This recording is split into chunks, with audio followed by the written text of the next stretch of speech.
It's trash day, I'm putting you out, it's trash day. Putting you out, it's trash day. Putting you out of my mind. It's trash day, I'm putting you out, it's trash day. I'm putting you out, trash day. I'm putting you out of my mind. Now I'm gonna clean up, now I'm gonna clean up, now I'm gonna clean up.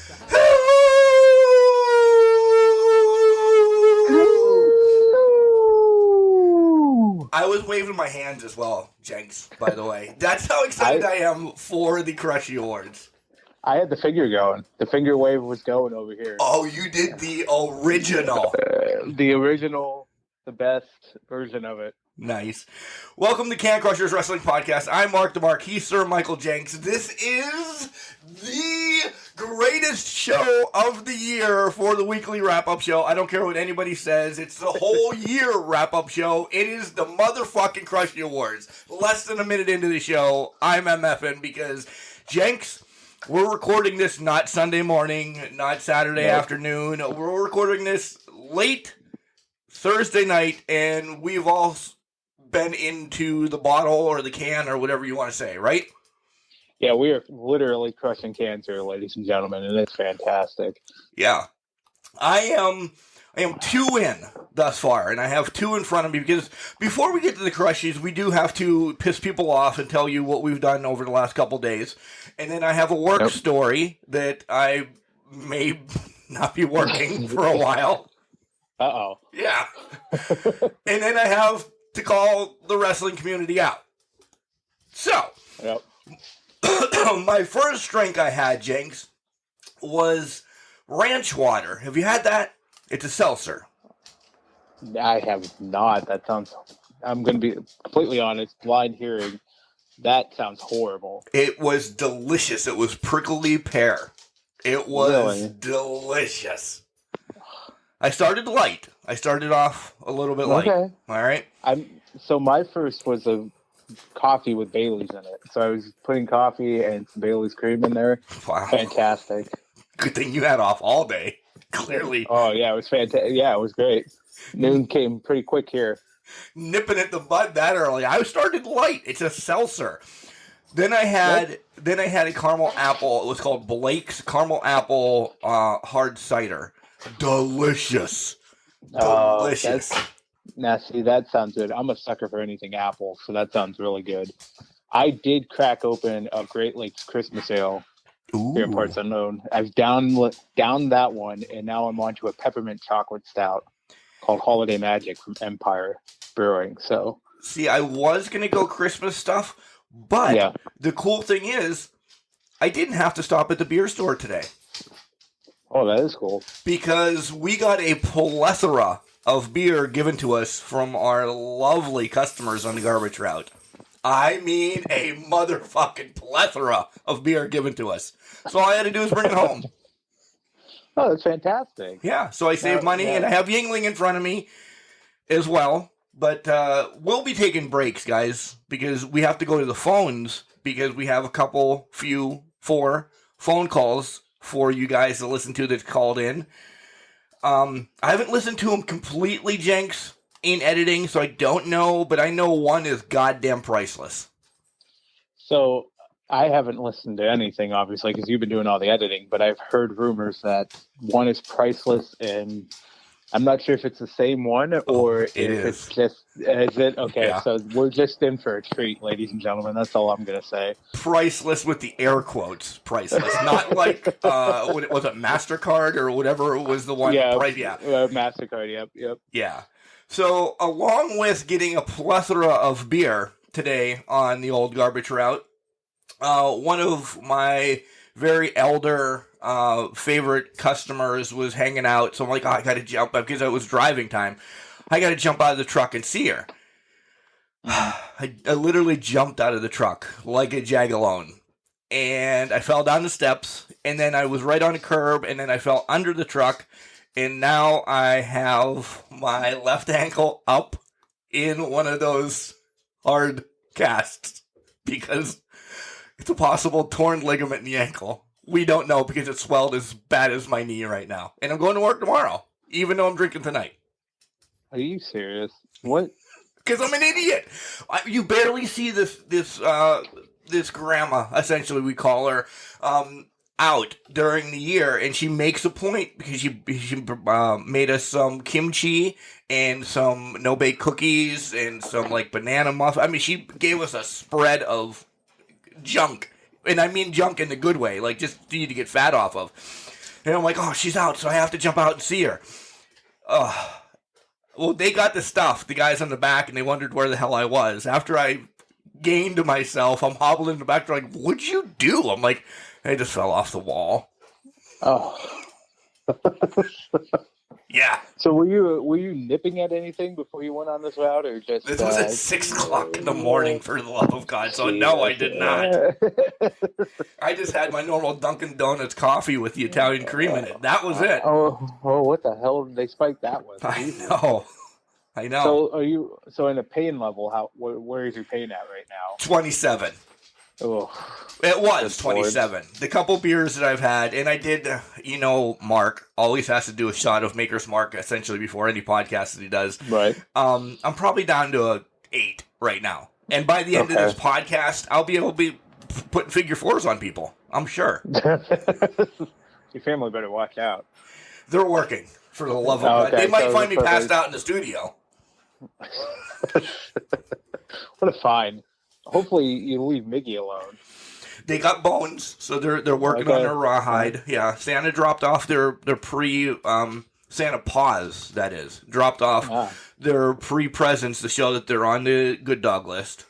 So yeah, Santa Paws did that here. They gave Bailey one of her treats, which is basically a alternative for a rawhide. Gave it to her at 5:20 mark, and she ate it by 5:25.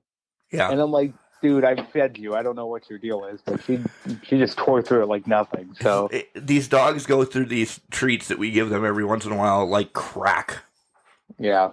Yeah. It's unreal how fast they will go through it. And then they just look at you like, I'm still hungry. What do you got? Right. Dude, go eat your food. It's out. Exactly. Go get it. Exactly. So, as you know, we're recording Thursday night, and there's a lot of stuff that I didn't watch on Raw at all. And I really didn't even watch Dynamite yet, but we have to talk about two things, Jenks, that happened that I read about on Dynamite. One was fan-fucking-tastic, and one was completely horrible and just disgusting human race. Which one do you want to talk about first? You know what? Let's talk about fantastic, then we'll go to human discuss story, then we can bring it back up with the Crushies. How's that sound? That sounds fantastic. That sounds fantastic. Kyle O'Reilly, boom, bang, ding, contract's up, and here comes the Elite Era, or whatever the hell. Jenks, we knew it was going to happen. Poor Roddy, just sitting in exile right now. It's unreal. Roddy's got to be sitting there like, are you freaking kidding me? Because not only are his friends in AEW, his wife just debuted. Yep. What, last week? Yeah. Was it? So Roddy's got to be stewing right now. And just like, how the fuck did I end up in this situation? He better call Jeff Hardy and figure out what to do. Yeah, he's got to figure it out. But see, Jeff had a history that he could lean on. Roddy does not. So I don't know. But God, that sucks for Roddy. But I'm happy for Kyle O'Reilly. And it also turned into an interesting storyline with the Young Bucks. So now I want to see how this goes. Mark, you haven't watched Dynamite yet. I don't want to spoil too much. But when you watch that entire segment, something interesting happens at the end of it that I think we can talk about for a long time. Because I think it's very interesting on where they're going to go with it. Yeah, I saw some pictures, but I want to see it in like action. So yeah, so I'm excited about that. AEW, just as we end 2021, rolling balls deep into 2022, Jenks. Not to ruin my crushies, but AEW is represented hardcore. Well, you and me both, sir. You and me both. You're sir. I'm not sir. Well, we'll debate on that. Okay. Not going to spend a lot of time on this, but I got to get the heat out. You mother fuckers that cannot get over the LGBTQ, and I know this, I know I need to know those letters better. This whole Nyla Rose sign that was up there, Jenks, is disgusting. It's literally 2022 now.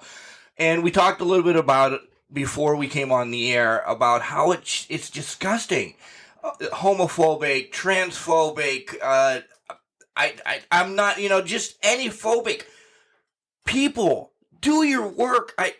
I saw someone that I know that posted something on another site, not a wrestling site. He's like, I don't understand what everybody's up in arms about. It just says that, it's her dad, or, I don't even know exactly what it says because I'm pissed off right now.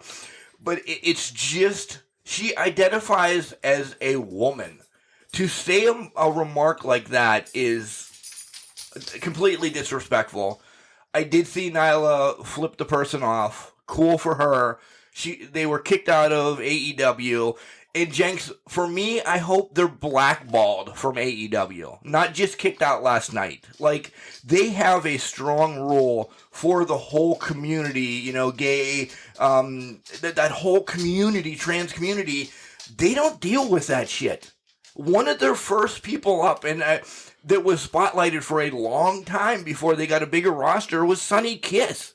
And they made that kind of for Sonny. And then Nyla was there essentially at the same time. And people did those smart-ass remarks then, but they were let alone. To bring it back around to this, guys, I've mentioned it on some spotlights and everything. My 15-year-old son is gay. If you can't understand that he has his own battle and his parents, we don't know his battle, it's just, you have to let the human being go. Nyla is a fucking wrestler to me and nothing else. I don't care if she does anything else. She's a wrestler. And I keep saying she because she is a now she. Grow the fuck up. Mm-hmm. You took the words out of my mouth, Mark, because this is fucking ridiculous. That even in 2021, as we go into 2022, we have to have this conversation because people out there have in their minds this persona that these old, dated, horseshit views of what people should and shouldn't be is relevant, and that they need to poke fun at people who identify as female if they were born male, or if they're even gay or lesbian, bi, whatever that may be. They feel like they have to judge or poke fun or take that easy joke that they can take because they're trying to get some fucking clout. It's not even a joke, though. Sorry. It's not. No, I agree with you. It's not a joke. To them, they think it is because they want fucking clout. They can take their clout and shove it up their ass for all I care. This has been absolute ridiculousness. And the fact that this person thought that this was a good idea is just mind-boggling to me. Nyla Rose did what she could in the ring. I'm sure she wanted to jump that rail and just deck that person last night. I would have chipped in for her fine. Broke as we are right now around Christmas, I would have chipped in for her fine. Because she had every right to knock his block off. But she didn't. She flipped him off, ignored him, and went on to have a pretty good match with Ruby Soho. I enjoyed that match, and Nyla showed to me that she can be the ultimate professional when there's still those pieces of shit out there that do that to her. The people exist, and they need to fucking grow up. It's disgusting. It's appalling. Come on, guys. Just pull your shit together and get your heads out of the ass and actually just be an all-caring and be there for people. Support them. We have gone so far in history. We now know we need to be more. We have to step up more. We have to be more supportive for anyone going through mental health issues to even getting through this. I've known so many people that are bi, gay, lesbian who fight these battles day to day, they deserve the support in the world and not to be treated like some lower class citizen like this person tried to do here. Yeah. And it's absolutely hurtful, distasteful, appalling, disgusting. You want to throw any fucking adjective on it you want, go for it. But at the end of the day, this has just I was so pissed when I saw it last night. That's where I'll leave that. Yeah. I was so pissed when I saw it last night. Yeah. All right, so that's our soapbox. We're gonna have a drink. We're gonna get going, but we're gonna tell you, if you don't know and you haven't been seeing it on social media and you haven't listened to the last couple podcasts, here are, and I've reached out to all of you. There was some calls. I did the 4 best, and I'm not gonna lie. There was a couple other ones, but it sounded like they were, I don't know, in a well in Guam. I don't know if you don't have phone service or what. So let's work on that for next year. All right, that's a good prediction for you, Can Crusher Nation. Get better service or something. Or you could have fucking emailed it in. I would have read it off. Nonetheless, get ready. All right, we're doing the Wrestler of the Year, Female Wrestler of the Year, Tag Team of the Year, Match of the Year, Pay-Per-View of the Year, Most Overrated, Most Underrated, Useless Storyline of the Year, Mind-Boggling Release of the Year. God, I think we're going to be all over the place on that one, Jinx. The Oh My God Moment of the Year, Feel Good Moment of the Year, Best Entrance of the Year, Best Attire of the Year, the Can Crusher Interview of the Year, and then we'll wrap it up with bold predictions. Most of you, and I will say most of you because that very special call, most of you just did your winners, your number one. Well, Jenks and I, being the hosts of Can Crushers, we did the top 3. So I gave you my top 3, he's going to give you your top 3, and then bold predictions, I think some of you did a couple, but Jenks and I have to bring 5. So we have to bring 5, right? That's what we agreed to. Yep, exactly. All right. Now that we're about 17 minutes into the show and I got your attention, you can find us on Spotify, iHeartRadio, Stitcher, any podcasting place out there, we're there. Also, you can email us at cancrusher69@gmail.com. We're on the Twitter, the Facebooks, and the Instagram. All of it is at cancrusher69. Call in for any reason now, because we'll just put your ass on the air. We don't care. It's 814-299-6687, okay? And later in the show, you will hear the Collar and Elbow commercial. We do have a promo for that because we are sponsored by them. It is Can Crushers. All one word, capital C in Can, capital C in Crushers. You'll save 10% from your entire purchase. And then finally, our homeboy Vincent Barry has 2 awesome books out. Lance by Chance, this is all about Lance Von Erich coming out of his hovel and telling you his history in wrestling. And then Wrestleville, the Pro Wrestling Vault, 35 Short Stories, Volume 1. All of it can be found on lancebychance.com. And tell him Can Crusher sent you. This way, I'll get another free book somehow when he writes his next one. And he comes on next year to publicize it and promote it anyway. So, yeah, that's good enough. Sponsors taken care of. All the nonsense is taken care of. We can roll into the Crushies, Jenks. It might be a long show. It might be a short show. It depends on how long we rip on you or think that you're all right. So, Jenks, are you ready for our first one? Oh, I'm fucking ready. Let's do it. Yeah, this is Ultimate One from the Chokeslam Wrestling Report, and I am calling to get my winners of the awards you guys put on Facebook. Wrestler of the Year, I would say it's Kenny Omega. Female Wrestler of the Year will be Deonna Purrazzo. Tag Team of the Year, I will go with the Lucha Bros. Match of the Year, I believe there's a bunch of them, but I think I'm going to take the Will Ospreay versus Shingo Takagi. Pay-per-view of the year is All Out.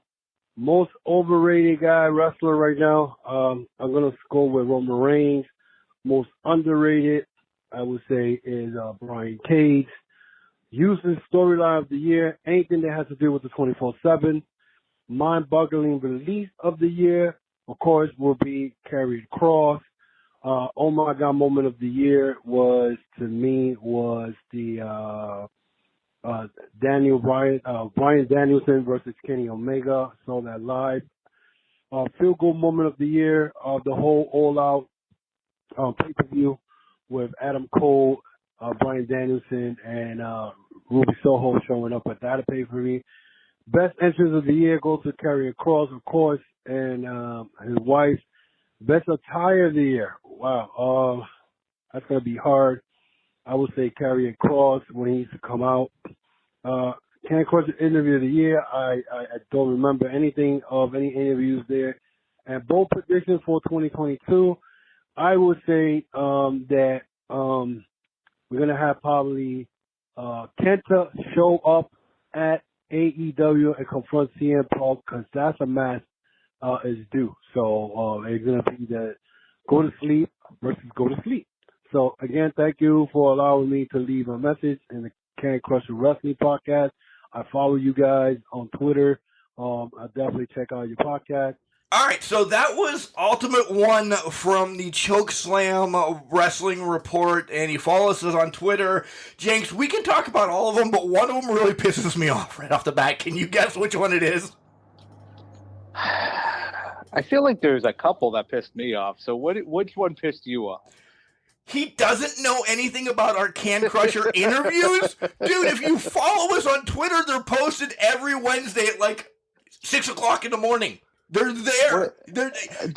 They're posted? Yeah. And you also see us on Facebook. Well, fuck, they're posted there too. What the hell? I mean, we've had interviews from like huge indie stars, old school Randy Hogan, Sam Houston, Nikita Koloff, Ricky Morton, Gilbert. They're there. How do you not see them? No, I understand. Maybe you're not on when we post, or you don't like going back and looking through posts of your favorite podcasts or wrestling stuff, but that's the one that pissed me off there. The rest of these, we can talk about a little bit, but I don't know anything about any spotlights or any interviews. All right, dude. I don't know anything about your wrestling report. See, no, I'm kidding. We have a good working relationship. So what pissed you off? Well, that one surprised the hell out of me and kind of pissed me off. But you know what? That's your baby. The attire one, if I think I heard that correctly, he said Karrion Kross, and I'm hoping he's not talking about Demolition. I would have to think he meant black and gold NXT Karrion Kross. I'm hoping he is, because if he is, then I'm fine with that. I understand that completely. But if he's talking about Demolition, BDSM Karrion Kross, then we got whole other issues going on here.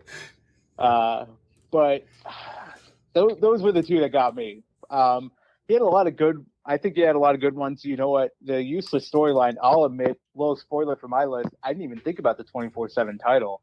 But that one actually made sense to me. When he said it, I'm like, oh shit, yeah, that's right. Yeah. Spoiler, it's on my list. And we're not going to give our list away yet, but spoiler, right. that has been on my list for the last 3 years. Okay. Yeah, well, that makes sense. Omega, I can see it, Wrestler of the Year. Peraza surprised me. Because, she did the whole Impact thing. Impact not as visual, I'll put it that way, accessible. So, but touche, she carried that division for a long time. Now, Mickie James being the heavyweight champion, and who knows? Lucha Bros, I respect that. I do. I really do. I didn't see the Ospreay match.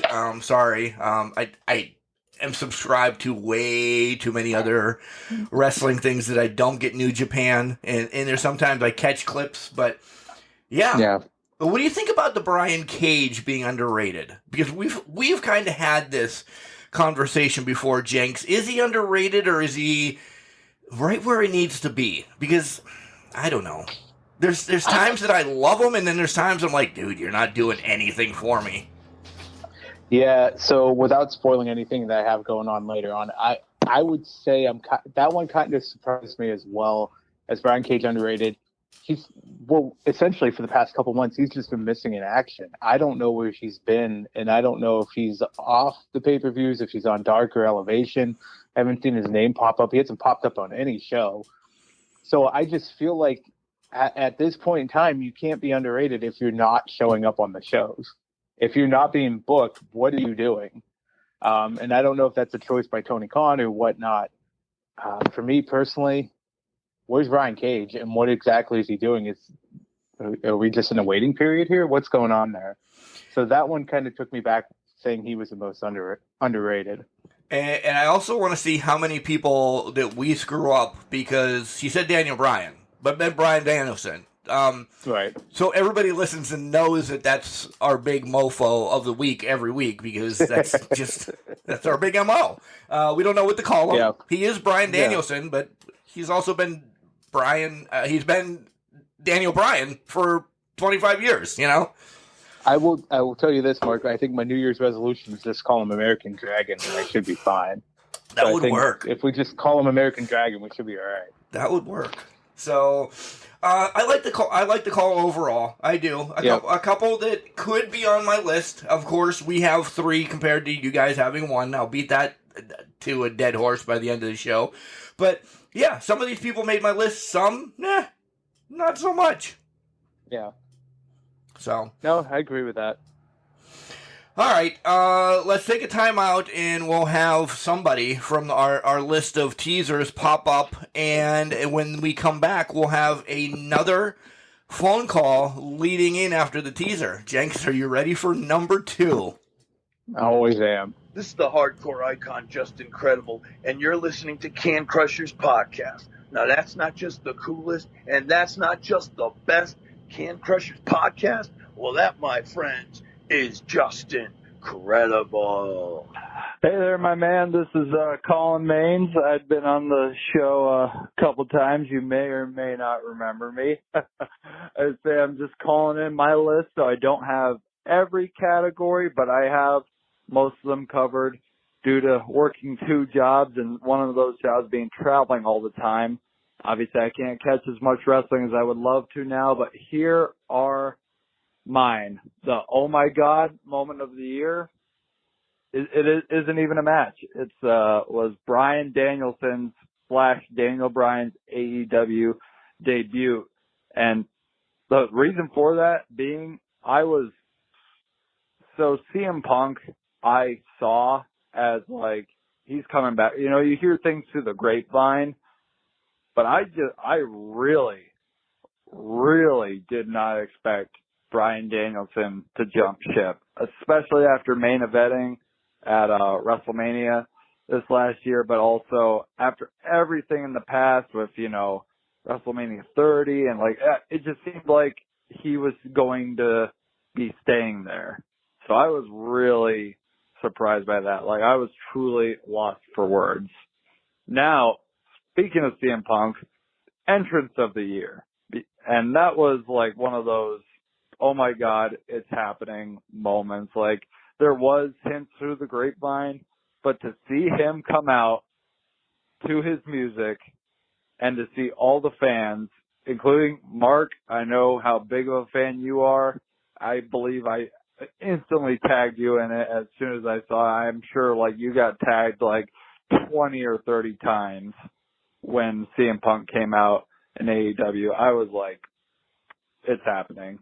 That to me was my entrance of the year. Wrestler of the year, Kenny Omega, just no getting around it. He's, you know, top of his class. I absolutely love watching his work. I would say female wrestler of the year, you got to go with Dr. Britt Baker. I would say your girl. I would say, and you've been saying for years and years and years, this girl is going to be one of the top stars one day. And I'm so thankful, so thankful that she did not go to WWE, because she has truly become a legend of AEW. Like, I see her as like one of the true staples of that company. And she's just as good as she was back in the IWC days. Now, the useless storyline of the year, the egg from Red Notice at Survivor Series, when Vince had that egg that The Rock supposedly gifted him. I was like, what is happening right now? Why is this important? No use. There was no use for it at all. So I didn't realize that I could be cut off. So that's why I'm going to make this as short as I can. Mind-boggling release. Jeff Hardy, that one just there were a lot of releases, but that one just made me sad in particular. Match of the year, and I have my reasons for it. It's not the best match, but the triple threat with Roman, Edge, and at the time, Daniel Bryan was my favorite of the year, and it's purely because I'm a sucker for triple threats. And pay-per-view of the year, All Out, most underrated wrestler, and I've been saying he's underrated for years and years and years, is Bray Wyatt. He was never really given a chance to shine. Most overrated, Charlotte Flair. Best heel of the year, Roman Reigns. And the Can Crusher show of the year is Let Fans Be Fans. That was my personal favorite after CM Punk's return. I love you, my man. I would say, can't wait to hear this. Bye-bye. So that's Colin Maines. Yes, he has been on the show. He's one of my friends, Jenks. Apparently, he can't go in order. So that's strike number one on Colin, that it's hard to go in order. All right. But again, it's a hard list to follow, man. That's all I'm saying. I get Colin's struggle. It was posted on Twitter, Instagram, and Facebook like 6 times. I might even send it to him personally because I know he is a busy man traveling. But it was the Spotlight show, Colin, not the weekly ending recap show. What was your favorite spot? No, again, at least you promoted one of something compared to the Chokeslam report guy who did not. That was going to be my point I was making. At least Colin did listen to the programming, right, and I knew there was at least one episode there. Maybe we'll get it right with the third caller, and they actually pick a Cane Crusher. But Cane Crusher interview replied. The third caller, I don't know.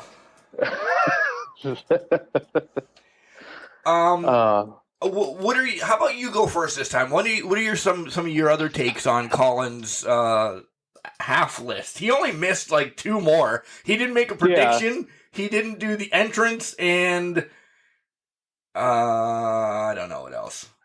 I didn't hear a tag one. No tag. So, no tag. No tag. Was there an attire one? I didn't hear an attire one. He didn't do an attire either. Colin's list, I will give him something. The Charlotte pick at overrated. Charlotte was outside of my top 3 for overrated. So I kind of agree with Colin on that, whether it's a hot take or not. But female wrestler of the year, we're already calling Britt Baker legend. I don't think I heard that come out of your mouth yet, Mark. Legendary Britt Baker. Are you there yet with that? She was the first female draft pick by AEW. So essentially, she is one of the pillars, right? Right. But I don't know Legendary. Legendary at IWC, I will give you that. Right. But I don't know if Legendary in AEW. No, but Britt's Legendary in my heart. What am I talking about? I was going to say. Now, are you going to get some heat for that, for the comments you just made? Is she Legendary in AEW? You kind of said no there. No, but I said that she's in my heart. So I got a fucking tattoo of Britt Baker. Of course she's Legendary across the board. Fair enough. Fair. I think the only other thing I'll talk about Colin's list on is the mind-boggling release of Jeff Hardy. I don't know if that was as mind-boggling as some of the other releases we've had this year. I feel like in the course of everybody that has been released this year, the Jeff Hardy one is not that surprising, just because of the incident that happened before and whatever happens afterwards. Well, maybe that's where he's going, that he doesn't, because we've talked about it last week and the week before, that we don't know the whole story. Like, Nobody knows if he's a great actor that was drunk or inebriated or whatever. Yeah. Was it a work? Did he work? So maybe that's the way he's taking that one compared to, Bray or Karrion Kross or again, the list. We don't want to throw any of our spoilers out there, but the list can completely go on and on about who the big one is. But I'm going to defend Colin and think maybe that. Maybe he was thinking he didn't understand the whole gist of it. That's fair. And that's fair. I just think, in my opinion, that Jeff Hardy release wasn't as mind-boggling with the incidents happening about it, but you're right. There's a lot to that story that we don't know, and we probably will never know unless some documentary or some book is written about it. So, there's going to be a Dark Side of the Ring about the Hardys for sure. Oh, there has to be. There has to be. I think you're right. What did you think of his match of the year?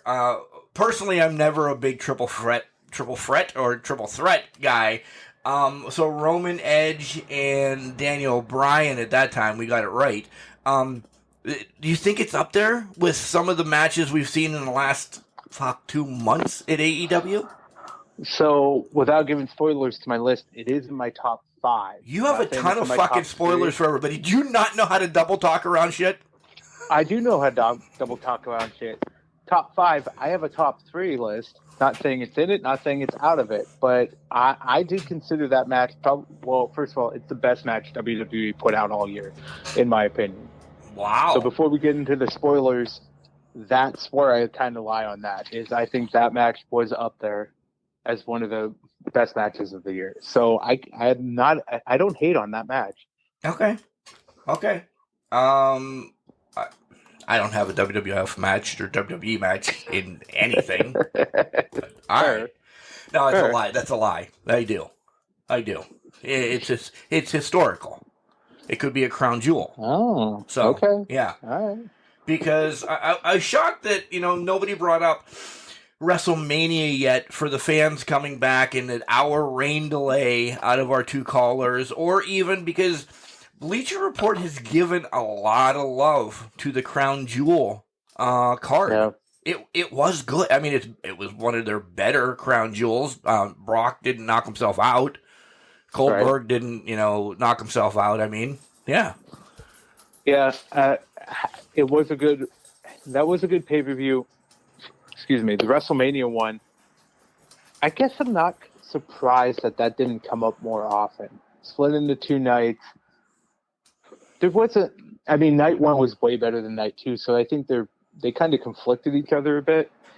But the WrestleMania atmosphere, maybe it's the rain delay that's weighing on people. Because if we forget, there was a rain delay for about 45 minutes for WrestleMania, an hour. What was that? Yeah, about. Well, that's the thing, because I essentially take WrestleMania as 2 pay-per-views now, night 1 and night 2. That's what exactly. So which one would have been better, essentially, in my book?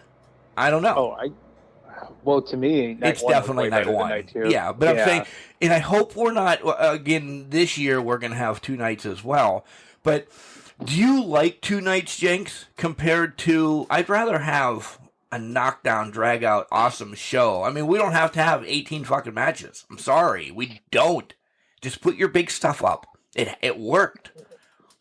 We don't, but to be honest, I kind of like night 1 and night 2 just because I know they push so much in that time frame.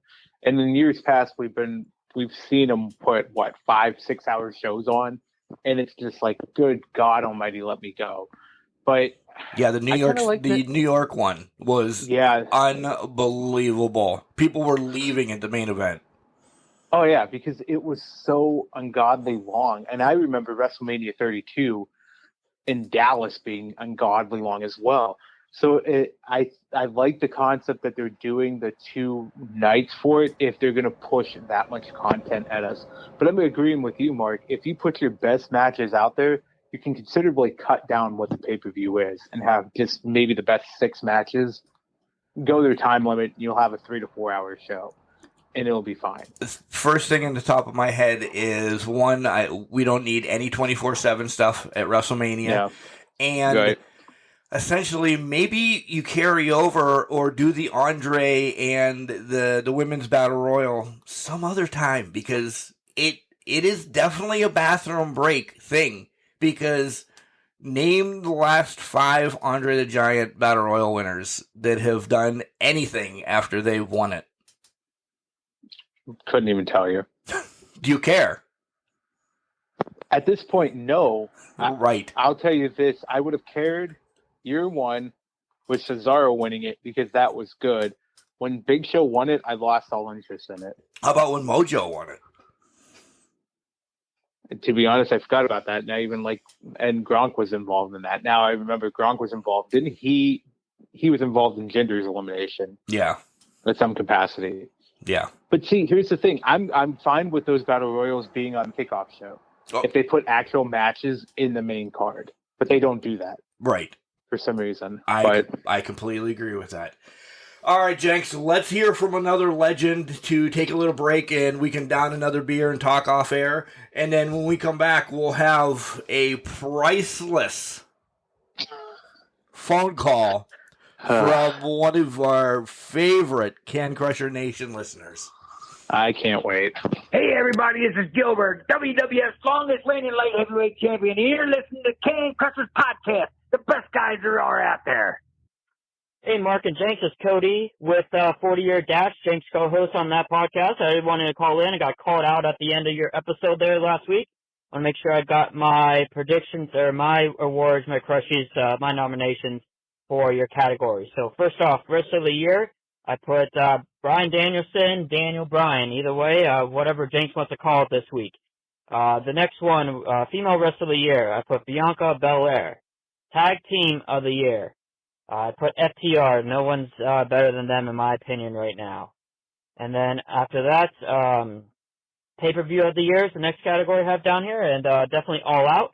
Even though that was probably my favorite one, and then right after that would be the secondary AEW pay-per-view, even though Bleacher Report's both streaming service is terrible. Most overrated for this year. I put Matt Hardy's group, the MHFO or whatever the hell it is. I just didn't care about it at all, and seemed like they got too much television time for what was accomplished.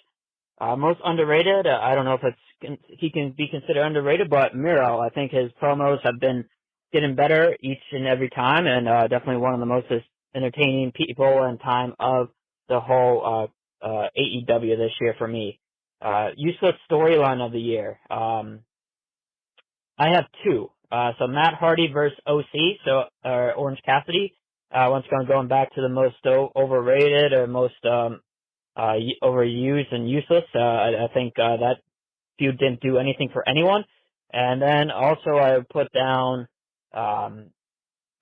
Cody Rhodes' promo, that patriotic promo that he did just fell really flat, and that whole program with Anthony Ogogo. I put that as just a terrible, useless storyline of the year. Mind-boggling releases is really hard to come up with a actual award for this one, or I guess not a reward, a Crushie for it, but I put down a tie between Bray Wyatt and Braun Strowman. I just thought no one is more creative and as character development as Wyatt was, and then also Braun was just so WWE and recently just held the championship, so not sure what happened with that one. Next one is the OMG moment of the year. For me, this goes back to All Out. I got cut off there. I think you, Mark, you need to pay Jenks a little bit less so we don't can go over 3 minutes for your voicemail here. But the OMG moment of the year for me was a Ray Phoenix, I believe, did the splash off the top of the cage versus the Young Bucks. That was probably my OMG moment of the year. But still a good moment of the year. Definitely for me it was Sasha versus Bianca match, the main eventing night one of WrestleMania. It was definitely emotional and feel good moment, especially before they even locked up. You just see the emotion in both of them, how special huge a moment it was for each of them, and was able to overcome that. Get right back into it, and definitely was my feel good moment of the year. Best entrance of the year. I think the refresh of Roman Reigns this year was the best change and overall entrance for me, especially at WrestleMania. Him coming out with that final boss type of theme music, I think that was a great job by WWE to redo that and make him even larger than life than he is. The best attire of the year, I think I can't pick one, but I think just the evolution of the Young Bucks attire and their gimmick per se over the year, with their sneakers and just craziness with the hairstyles and just gaudy outfits that are way too expensive. And I just think that was my pick of best attire for the whole year. Just seeing them what they can come up with for the next week. I love that you add this one, Mark. The man Can Crush's interview of the year. I just frankly I don't listen to a lot of them, but the ones I do listen to, I love, and I just pick and choose ones that are interest to me. And the one that really was my favorite for this year was Rene Dupree. It was really exciting to hear that he's still at it and, coming back here soon. And his run during WWE being the youngest champion singles competitor before Braun Strowman's tag team partner at WrestleMania. But it was really exciting to hear that interview, and great job on all that stuff too. And bold predictions of the year for 2020. My first one is that Big Cass will become world champion somewhere down the line, and I think he will also get re-signed to WWE. Another bold prediction is that Triple H will leave WWE in some capacity here soon, I think. And then lastly is that Cody Rhodes will become a part-timer. I think that's where this gimmick's going with everything else he wants to come into and do in his life. So that would be my last one. Hey, Mark and Jenks, it's Cody again from 40-Yard Dash. I totally forgot to mention my match of the year. It's probably the one I should forget, but my match of the year is Kenny Omega versus Brian Danielson. See, I do the same thing as Mike does. But that match was my match of the year. For myself, it was very hard to choose between that one and then also Brian Danielson versus Hangman Page just recently for the title. Both of them were excellent matches, just great storytelling, and then also third one rounding out my top three would be Hangman versus Kenny Omega. Except for that might be number one, but Bleacher Report has some really bad streaming for me that night. It really took me out of it. I really missed about a quarter of that match, unfortunately. So definitely going number one for me is Kenny Omega versus Brian Danielson. Jesus, Jenks is rubbing off on me. So that's my list. If I was to give out the Crushies, that's who I would give them to. And I just want to say thank you to you two and your previous co-host, Mark, for a great year of wrestling, listening to it. It's one of my favorite things to do on Sunday night. I'm cooking dinner, put your podcast on, listen to you guys banter back and forth, and discuss video games and different podcasts. Shout out to 40-Yard Dash once again. If you haven't been listening, please subscribe and listen to Jenks try to ride a bicycle this year, hopefully. We'll see if he can accomplish that here soon, but yeah, I just want to say thank you to you two are great, and provide hours of free entertainment, and appreciate what you guys do, and keep it up. Love you too. Bye. All right. So, Cody. You have to go first. This is your other co-host. This is your homeboy. Look, I love you, brother, but this is not an advertising time for 40-Year Dash. We're hashtags every other Sunday. It can be. It can be, but, rivalry of the year, I think we should add as a category for just Cody versus Bleacher Report at this point, because not only am I hearing about it in this call, I'm hearing about it in text messages as well. So we all watched it together, like via text that night, and I felt the heat through his phone. He was so pissed off that he was on with Technical Sport for like an hour and a half after the pay-per-view, wanting his money back. Ladies and gentlemen, this was nuclear Karen heat that we heard at this point in time. Like, the only other time I've seen this heat is in fantasy football because I'm running the league he's in. But, oh my God in heaven. I don't even know where, like, his list was good, but, man, we got to talk about you consolidating some of this time constraints down in your phone calls here. That's why I gave 3 minutes. First of all, we don't need to know that you cook fucking dinner every Sunday night, and cool. Normal people in America do that. They do. I eat every Sunday night. I don't need to tell Can Crusher Nation that, or the 40-Year Dash Nation. I'm happy he listens to us, but man, we don't need to promote the podcast. Can we when we're on here? Can I pull the curtain down a little bit? Yeah, go for it. This son of a bitch called 5 times and ate up 3 minutes each time. Started 2 off the same exact way, got tongue-tied, and just went on a nuclear tangent. Just delete that one, I don't like it! And then when he calls back, clearly he went to the basement of the fucking Dungeon of Doom to do the next part of his call in. Yeah, that one I didn't get. What happened to your audio there, bud? I love you, brother, but where did you go? Was it the Dungeon of Doom? Were you lost in...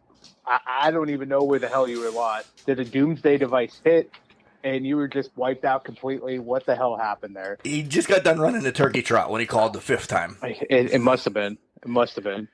And he actually didn't do them in order, because when you call the voicemail, which is 814-299-6667, it gives you 3 minutes, but it just tags your phone number. Like, I can call you, but I'm not going to call you. You remain anonymous. Right. But so it's just 5 phone numbers of Cody's phone number, and I'm like, what the hell? And he called recently at like 2:30 in the afternoon, and my phone, because I get messages when people, at least a text or something that somebody called, and this number just kept popping up. Ba-ding, ba-ding, ba-ding. But I'm like, who the hell is calling? I don't know. And it was during my last Can Crusher Spotlight interview of the year. So you essentially hear it in the next interview that I have. Oh, I can't. Now I'm going to just listen to that interview just for that sole purpose. Right. But his list is good, though. His list I love his list. I have no complaints about his list. I don't know. The Can Crusher interview, that one seemed a little bit off to me. I kind of like that one, but I don't know. Mark, how did you feel about that one? It was an interview. Yeah. Fair enough. We'll leave it at that. The interview itself came out great. It was prior and post interview. Yeah. Me and Rene Dupree do not mesh. Let's just leave it at that. That's fair. The other comment I wanted to do was bold prediction. Triple H leaving, I think, was an interesting one. Yeah, I do what like do you that. Think about that one. Yeah, I like that, and essentially he stepped away now with his conditions and everything, right. But I could see it. Like, you saw the love, support, and everything he had for everybody at NXT, and his father-in-law just blew it up, and I think that's kind of a little bit knife in the back with some salt. Why wouldn't he? Shane has left. Shane has officially left again. Going to start another company in Guam or wherever he starts companies around the world. So the only one essentially there right now as we speak is Steph. But we haven't seen her in a while either.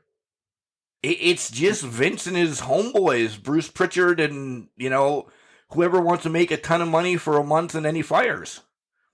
Yeah, and to that point, we've already seen the reports that his next in line or right-hand man is Nick Khan. Yeah. It's not even Triple H. Right. So I don't doubt that whatsoever. I guess if he does leave, where does he go is going to be the question. I don't think it's going to be as obvious as AEW, obviously.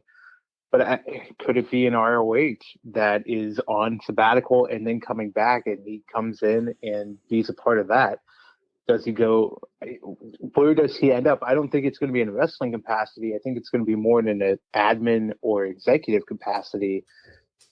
But we're going to play this game of where he goes. Let me stop you there. Did Triple H ever have his last match, his goodbye match that everybody has in the big companies? I mean, it's Triple. I don't know his last farewell match. It's never been booked that way. He's just shit needs to come out of the corporation essentially. So you send in the muscle, which has always been Triple H. So he has to take on whoever. Yeah. Don't you think he wants a DX match one more time or a fucking Hunter Hearst Helmsley match? Do his roots. One more time? Terrorizing? I don't know. Let's I hope not. Well, now at this point, I kind of hope so. But to that point, Mark, I feel like the Batista match, because I believe that was his last match, if I'm not mistaken. If there was one after that, I can't remember it. But that Batista match was that kind of, I'm walking away and I'm stepping away now. Do you feel it was that way? I feel it was that way because, to me, I liken it to what we got from Austin when he retired. That was not booked as a retirement match for Austin. Nobody knew going into that, A, that he had a staph infection, or B, that was his retirement match because his neck had gotten so bad at that point. We thought it was just match 3 against The Rock. And then the reports and everything started coming out. And that ended up being Austin's final match. I could see that being Triple H's final match against Batista. He went out, that was the last thing he needed to do was beat Batista to retire. So I don't see anything for him. But I don't see anything for him to. What does he have left to prove or face? Who does he have left to face? I know there's a plethora of wrestlers out there he can face. Don't get me wrong on that. But to Triple H, who is the final end game, is there anybody out there that really he needs to either face or prove? I can't think of anybody off the top of my head that I think would match up against him or that I would want to see against him. You could go Adam Cole, but I feel like I could live without seeing that match. I think that would do a disservice to Adam Cole. And it's not saying anything against Adam, because Adam could carry Triple H, who's a little bit past his prime.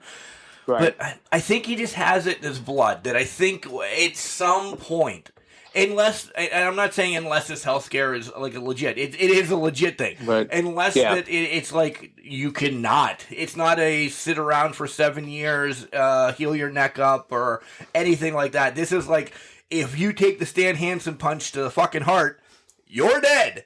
And there's people out there that could possibly do that are horrible human beings like Hannibal. Well, that's it, yeah.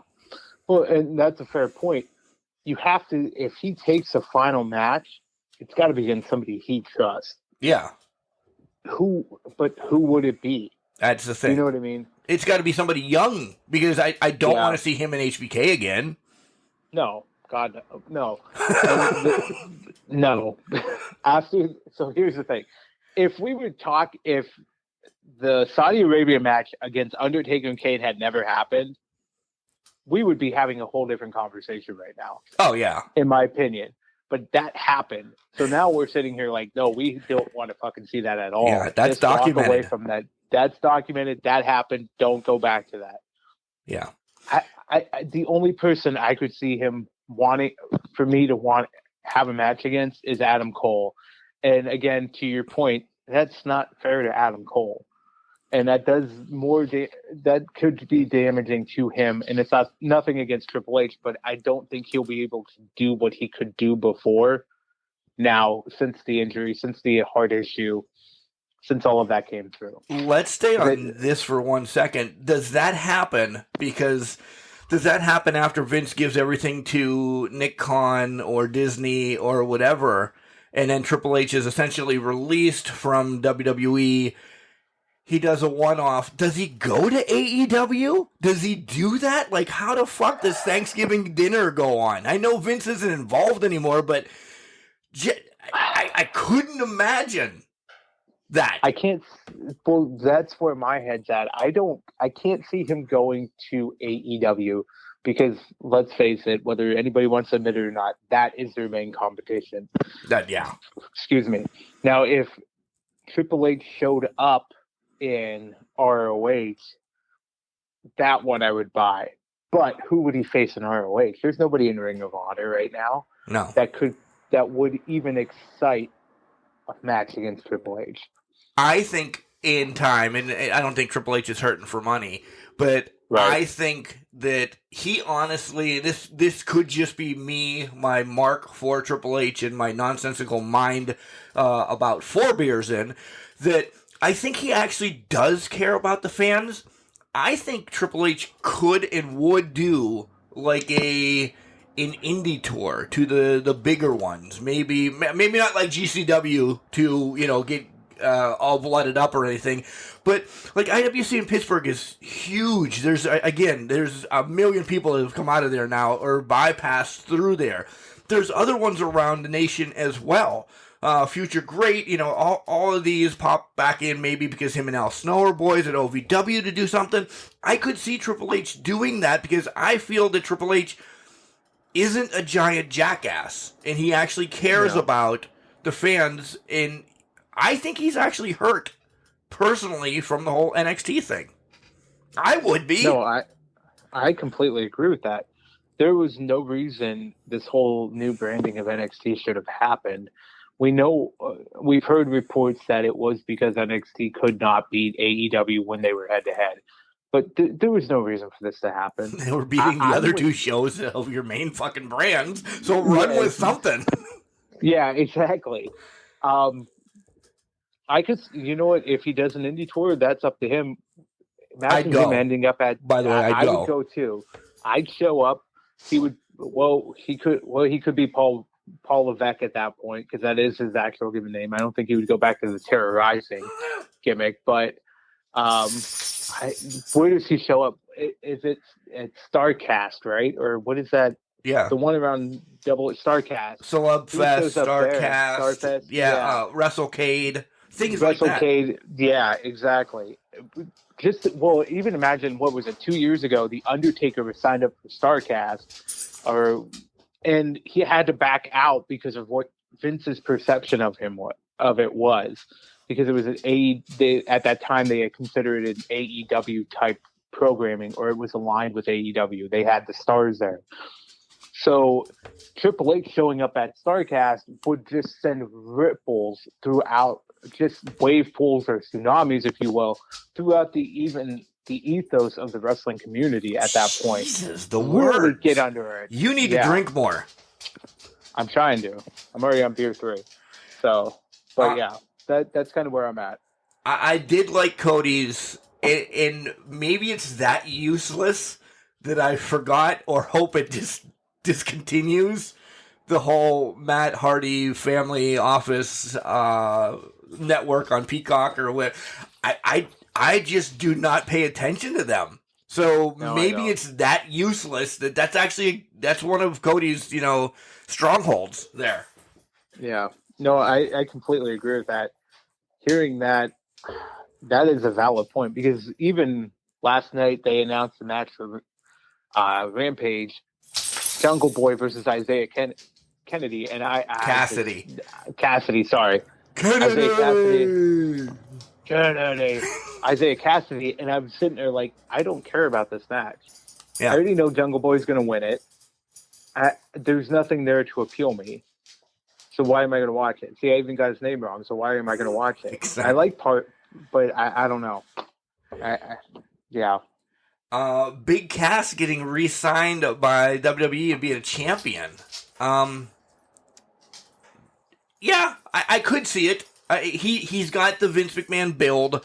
He was having demons in his closet. He's erased those. I like it. The same thing Drew McIntyre did. You go to Impact TNA, you get spruced up, your contract's up. I could see that. I don't see Enzo ever going back to. I think he just had so much heat in the locker room. But Big Cass could make that push. Yeah, I agree. I'm not surprised by that. Completely agree with that. If he gets a world title in Impact, I don't even think actually, let me back up on that. I don't even think he needs a world title win in Impact for WWE to want to re-sign him. Yeah, he's got a completely different look. The long hair, the bastardness that he has. Yeah. Yep. I think he has such a unique character now, and it's different from what he was before, that I think WWE would just eat him up as he is. Yeah. And then Cody mentioned that Cody Rhodes will be a part-timer. Essentially, I think he is already. By the way, the Dogs are having their wrestling match right now as we record. I was gonna say, I hear that. It is a bring stuffed animals to the ring, which is the living room match. So that's what you're gonna hear in the background for a little bit. Yeah, Bailey on my end is just passed out on a blanket. She doesn't care anymore. Nice. She's just done with life. So. Yeah, so great list by Cody. I did like anything else you want to bring up about it? Some of Cody's are on my list, so I don't want to talk to. I'm done talking about Cody's list. I'm done talking about it too, because I with your statement, I agree. There's some on his list that are on my list, so we'll leave it in the air. Yeah, so we'll take a quick break. We'll have somebody bring us back again. This is a legit break for us because I need beer and I have to piss. So whoever you're listening to is legit a 5-minute break here on Can Crushers, and we'll come back with somebody else that that's been on this show. What's going on, you guys? This is the CEO of Shane Taylor Promotions and the baddest of all time, Shane Taylor, and you are listening to the Can Crushers Wrestling Podcast. Can Crusher Nation, it is I, your favorite tax collector, the IRS Soup G, Mark's number one cousin. No, it's not Mercedes Martinez. It is I, here for the Crushie Awards with my list of winners. And here we go. I'm going to start with a bang. Wrestler of the Year, Roman Reigns, been on top all year. Great heel work. Can't go wrong. Female of the Year, I'm a homer. IWC's own Britt Baker, DMD, leading the AEW women's division all year. Tag Team of the Year, the Usos. Can't go wrong with them. They've been on top for how many years, and they just keep doing it. Match of the Year. It might have just happened, but in my opinion, it's been the best. Paige versus Danielson. Great match, great draw, unbelievable. Pay-per-view of the year. This was a tough one, but honestly, the one that got me pumped, SummerSlam. Reigns versus Cena. Brock returns. Becky returns. Lashley beats Goldberg, thank God. Charlotte wins the title. RK Bros starts their tag reign. Usos versus the Mysterios. Good card, surprisingly. Overrated of the year, even though I just said it was cool she returned, I gotta go Becky Lynch. Bianca Belair was doing her thing, and she just comes in and ruined it. Good worker, but I think it's a little overrated. She went right back on top. Underrated, I'm another homer. IWC's own Wardlow. I can't wait till he turns on MJF. Useless storyline of the year. It might have won last year also, but Retribution. Ali's not doing anything. Mason T-Bar aren't together. Mia Yim's gone. I think Slapjack finally is gone. Pointless. Mind-boggling release. To me, Bray Wyatt. Fans were behind him. For a big guy, he could work in the ring. Unbelievable how much merchandise he probably sold with the Fiend gimmick. Crazy. OMG moment of the year. I'm another homer. My guy, CM Punk, returns. After a while, didn't think it was going to happen, but it did. Feel good moment of the year. Hangman wins the title. Loses his friends. Lost to Jericho at the start of AEW. Had a drinking problem, but finally ends up on top. The best entrance. I got to give it to Roman again. The new music, the slow pace, just working it all in, making the fans react. Good for him. For the best attire of the year, I complimented her earlier. I got to give it to Bianca Belair. Every pay-per-view, she had great attire. SmackDown, Raws, the ponytail. Got to give it to her. Interview of the year. For Can Crushers, the spotlights, they're all good, but I got to give it to the Rad Boys. They left a lasting impression with me, the way they took on the main event, the IWC Tag Team Champions now. Good for them. They're cool guys. Nice to meet them. And then my bold predictions for next year, my guy CM Punk is going to win the AEW title. Probably won't keep it for long. I don't think he deserves a long title reign, but just give him the title once. And also, Charlotte's going to leave the WWE. Finally, I have one more award I want to give out for Dickhead of the Year. I'm going to give it to Elijah Dean. How dare you insult and assault the dime piece Julia. Get well soon and Merry Christmas, Julia. And with that being said, everybody enjoy 2022, because you know, in a couple months, it's tax season. Give me your money. That's our opening. That is our opening, but I wanted to bring us back with it. Oh, usually you go, welcome back. I know. I was feeling the hello. Maybe it's the 3 beers, and I just want to scream hello at the top of my lungs right now. Okay. Also, I tracked another beer. It was called Stormy Weather. It's fantastic. Stormy Weather. Is that from Parts Unknown as well? It's from Empire. It's in New York.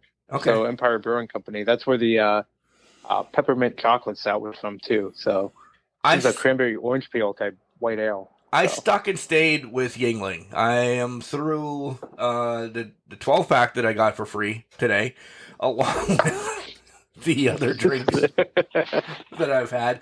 Work's going to be great tomorrow. At least it's not my driving foot, so that's a bonus. That's true. Yeah. I'm leaving my house only to pick up gifts and cookies tomorrow, and then I'm done for the rest of the day. You're Everybody's fucking coming going to me. shopping tomorrow? You're an idiot. No. Guys, I'm not again, going this is shopping Thursday tomorrow. prior to Christmas. Christmas has already happened. We understand that, but you're an idiot.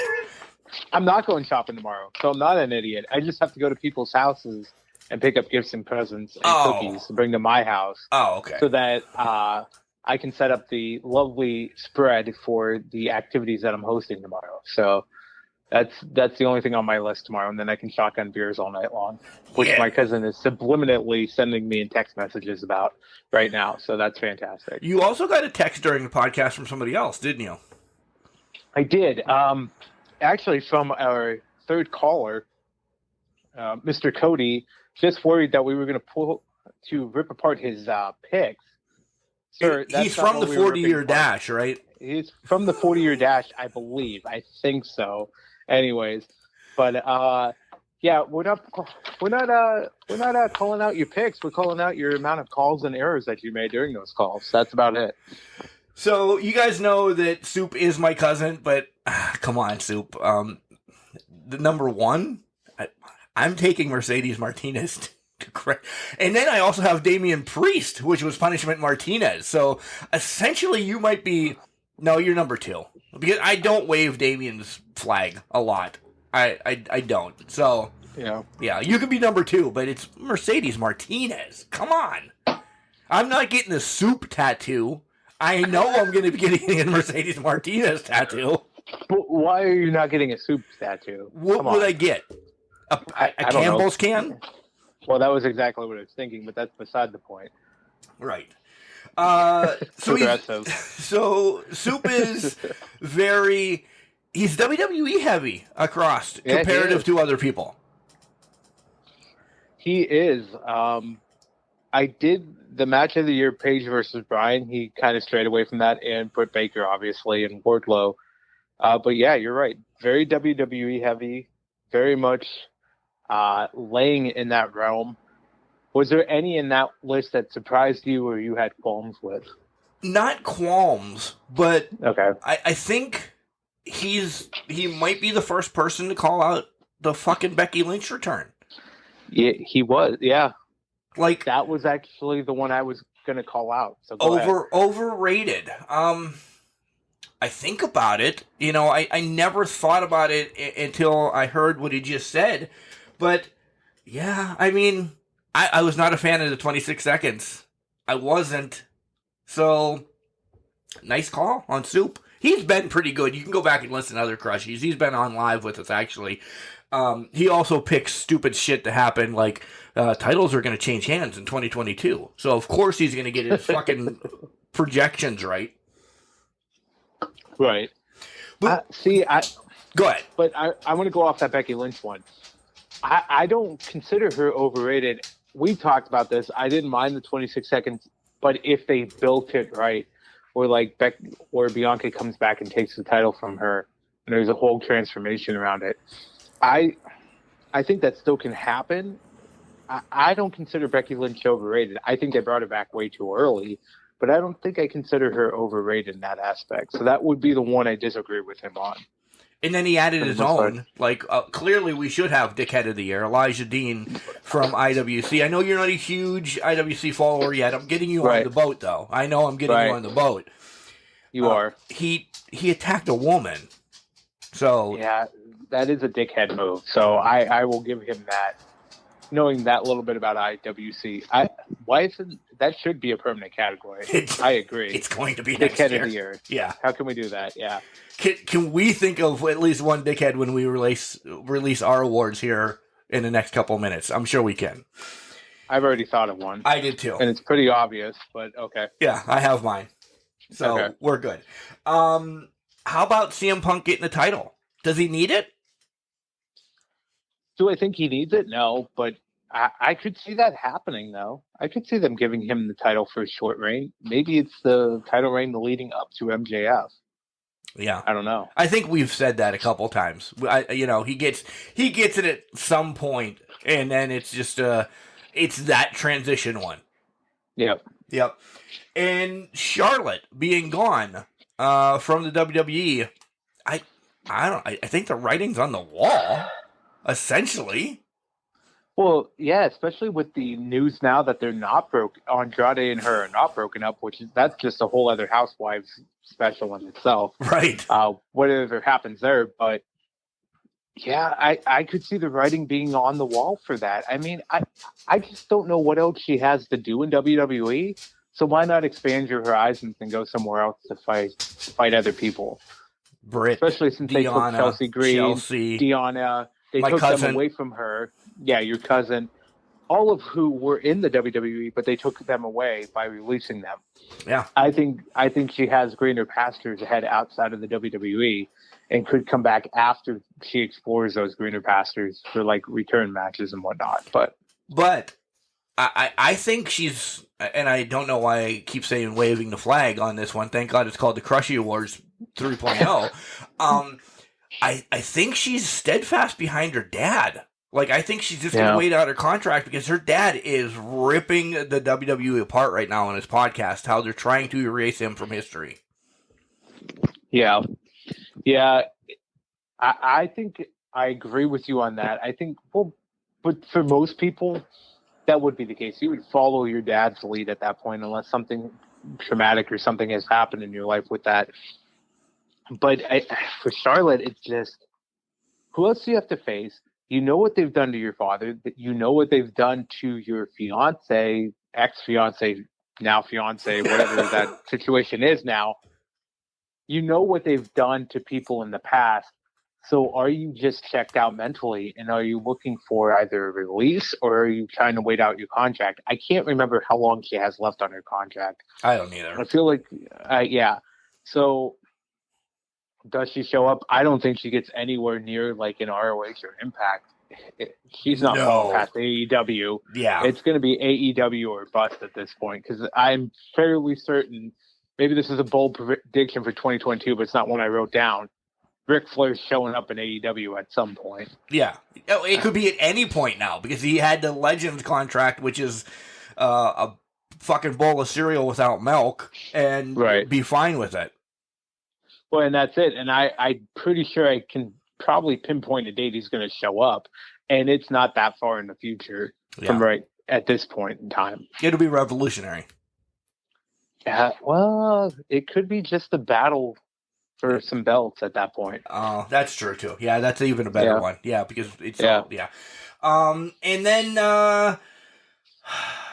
I don't know, is the one that I question is Retribution. At the beginning of the year, I guess they were still together, and it encapsulates the whole year. So yeah, they were a horse shit bag of shit. Yeah, but they booked them so wrong in 2020 that I didn't really even consider them for my useless.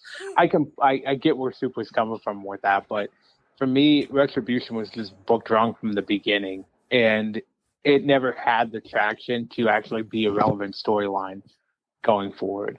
So I don't know if I would consider them in my top 5 or 10 for that aspect. Again, I am done because I don't want to dive into any more, essentially, because the last 2 callers have had several that have made or may possibly be on my list. Yeah, I agree with that. All except for Dickhead of the Year. That was the only one that didn't make it on my list. But we'll get that. Maybe. We'll get there. I'll have one. I have one nominee that wins it all. I have one too, so. Good. All right. We'll take another beer break here on Can Crushers. When we come back, Jenks and I will start breaking down our lists, and we're not going to break it down like you guys did. We're going to go completely 3-2-1, 3-2-1. Move on to the next category. And then we are going to rip the shit out of each other and question picks from here on out.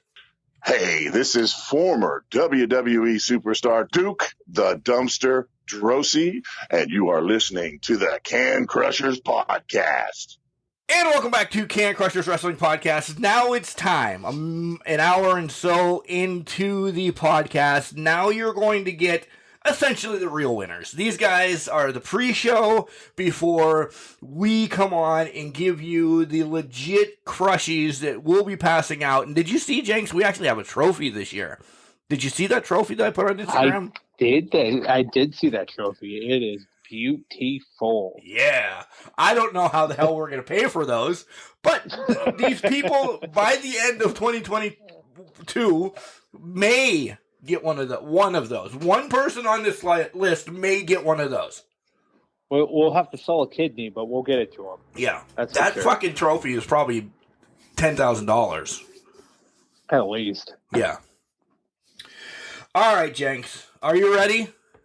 I'm ready. All right. I love you. Let's preface this. I love you. Whatever is said, I hope you come back next Sunday. I will not cancel you if I don't agree with you. I really think there's going to be some separation between me and you on this list. Okay. We don't have to do them in order. Is there something that you want to start off with? Is the tenure Can Crusher? I would like you to get the first pick of the award that we're going to give away. I don't think we give the big ones away right off the bat. And clearly, bold predictions is the last thing. Right. I think that's the last thing. I'm going to start with OMG Moment of the Year because I feel like we should align on that. And maybe I'm wrong with it, but I think we're aligning on that one. Probably. Yeah. Okay. So keep it safe.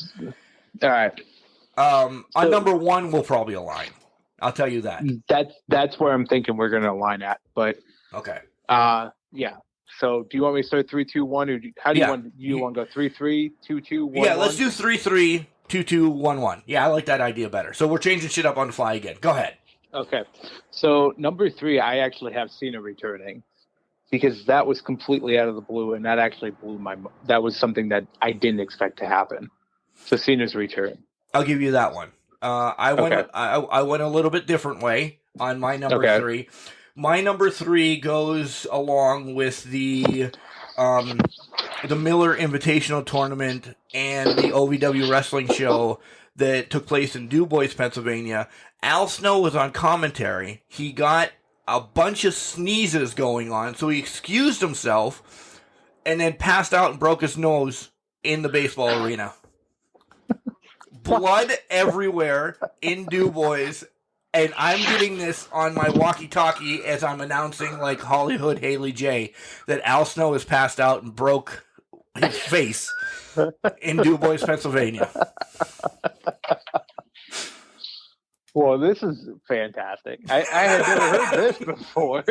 You should go back and listen to that podcast that I did. I think I need to listen to that podcast now. Oh, my God. Yet he still went out drinking with us that night. No, he saw the in-ring doctor, got taped up, and we went and had some beverages.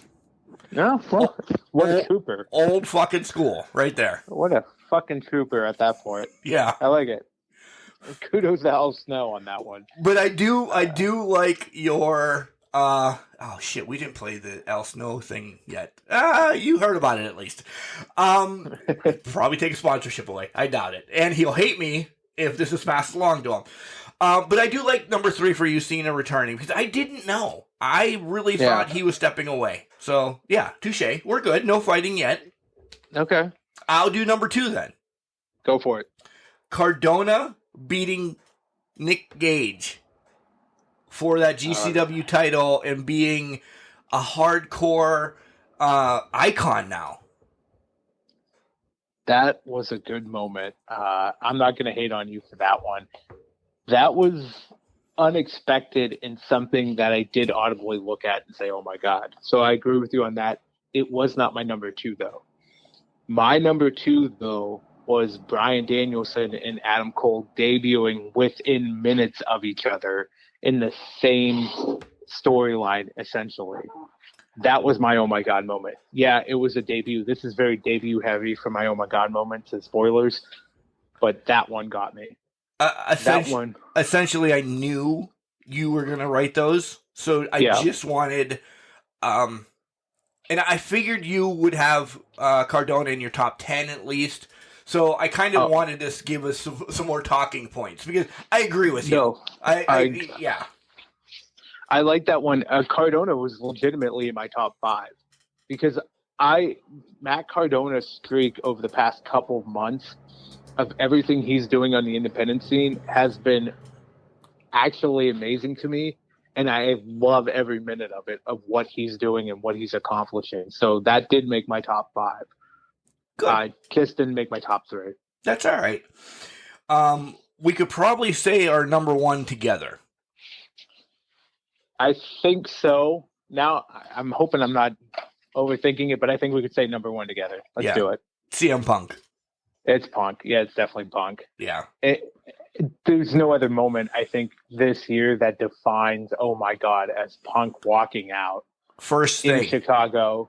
First thing. Tony Khan did it right by not saying who was coming out.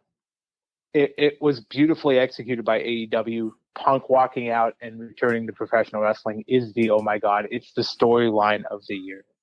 Yeah, I agree. I agree wholeheartedly. All right, so we don't hate each other that much at all, actually. No. You just didn't know about the Al Snow one, essentially. I didn't know about the Al Snow one. That one is fascinating to me, and I need to re-listen to that episode because that needs to happen. All right, so let's jump to mind-boggling release of the year. Okay. Let's do that one. Stay in the... all right, so Jeff Hardy did make my list. Mind-boggling as Colin had it. Because we don't know what the hell really happened. But my number 3 goes to Karrion Kross. So you can tell that I have so many bigger ones ahead of that. And no disrespect to Karrion Kross. But Karrion Kross, number 3. He was a fucking stud in NXT. And then he was Demolition Zero on the main roster. Of course he's not going to get over. Completely agree. He was number 4 for me. He was right outside the top 3 for me. So I completely agree with that. My number 3 was Aleister Black. Ooh.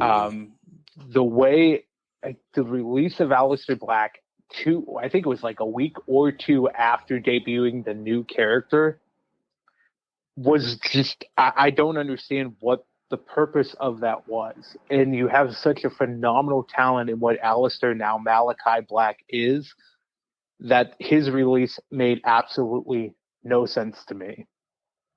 So that's why it cracks the top 3 to me. Well, go ahead. I was going to say Karrion Kross, to me, the release was coming just based on the way they were booking him and how they actually just kind of did him a very big disservice in how they were booking him on the main roster. I was actually relieved when he got released because he can now do what he is destined to do and be Killer Kross and be more open with his characters that he wants to be. Yeah, I'm agreeing. And spoiler, my number 2 is Malachi Black / Aleister Black. Exactly for what you said. That's why. Like, that one, I'm like, what the hell? So, yeah, everything you said, so we can jump right to your number 2. My number 2 is Keith Lee. What the flying fuck? You had the biggest name you've ever had. The man was the North American and NXT champion at the same time. He faced off with Brock Lesnar in the Royal Rumble. 2019, he was the last person eliminated in the Survivor Series match, NXT Raw versus SmackDown. Then you turned him into Bearcat Lee for some ungodly reason. They did Keith Lee such a disservice that when his release came, it was so mind-boggling that they had butchered Keith Lee. Keith effing Lee. How do you do that? Like, Keith Lee should have been a megastar in WWE, but he wasn't because of the way they booked him and then the subsequent release for no ungodly reason. He was essentially outside my top 3. He was 4 or 5 if I'm writing them down, but I saw it. Once the Bearcat thing came, I'm like, they're burying him because he had that whole COVID health issue scare. I think he got on the outs with Vince then, so Vince brings him back and says, let's give him a Bearcat name because that's going to go over well with a huge athletic, no disrespect, black man that can fucking crush the world in his hands. Let's call him a Bearcat. We might as well have called him any other essential racial thing that we could have. And that's the way that I took that whole storyline. I'm like, Vince is fucking burying him, so he's gone in 90 days, and hopefully he bounces back. Yeah. Which is just, I can't wait for Keith Lee to pop up somewhere. Him and Mia Yim at some point. Wherever they pop up, I can't wait for it. I've always loved Mia Yim. When she was in the Dollhouse, when TNA was really doing cool things, she's a badass bitch. I've seen her on some of the Shimmer and Rises before she got signed to TNA. I've been a fan of Mia as well. WWE did, even in NXT, no disrespect, she got no service in that whole fucking brand whatsoever. She did not. Yeah, you're complete. I think she just got shit on the whole entire time. Mia should have had so much more for her available. She's the head bitch in charge, and she's back with a vengeance. Yeah. Wherever she shows up. So essentially, I bet you number one's the same. Yeah. What's your number one? Bray. That's exactly my number one. There's no other number one. For costumes, besides Burnt Bray. I wasn't a big fan of that. But the good neighbor Bray, what the hell? Him being his real self. That to be in the Fiend. Like, he did double merch for WWE. Yeah. He's a big man. He's a Bam Bam Bigelow. If you guys know how I compare everybody to Bigelow or Vader, big man that can move. I don't know if Vader sold as much or Bigelow sold as much. People were just buying Bray shit. That they made a title for him that cost like $1 million that they sold out in 26 days. Oh, fuck yeah. He just made money for them, and they're like, we don't know what to do with you anymore.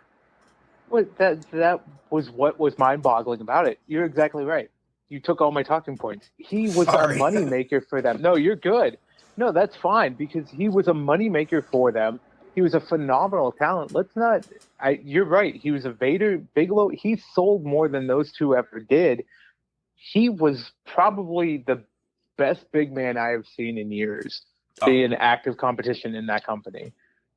And the fact that they don't know what to do with him, they had such a unique character that when the Fiend debuted, I literally jumped out of my seat and was like, holy shit, this is everything I've wanted and more, because usually they fall flat on those big reveal type things. This is fucking Husky Harris? Jesus! Yeah. Well, let's go off of that. He had a fucking bunny rabbit pig 1980s dance video that made it like a horrific.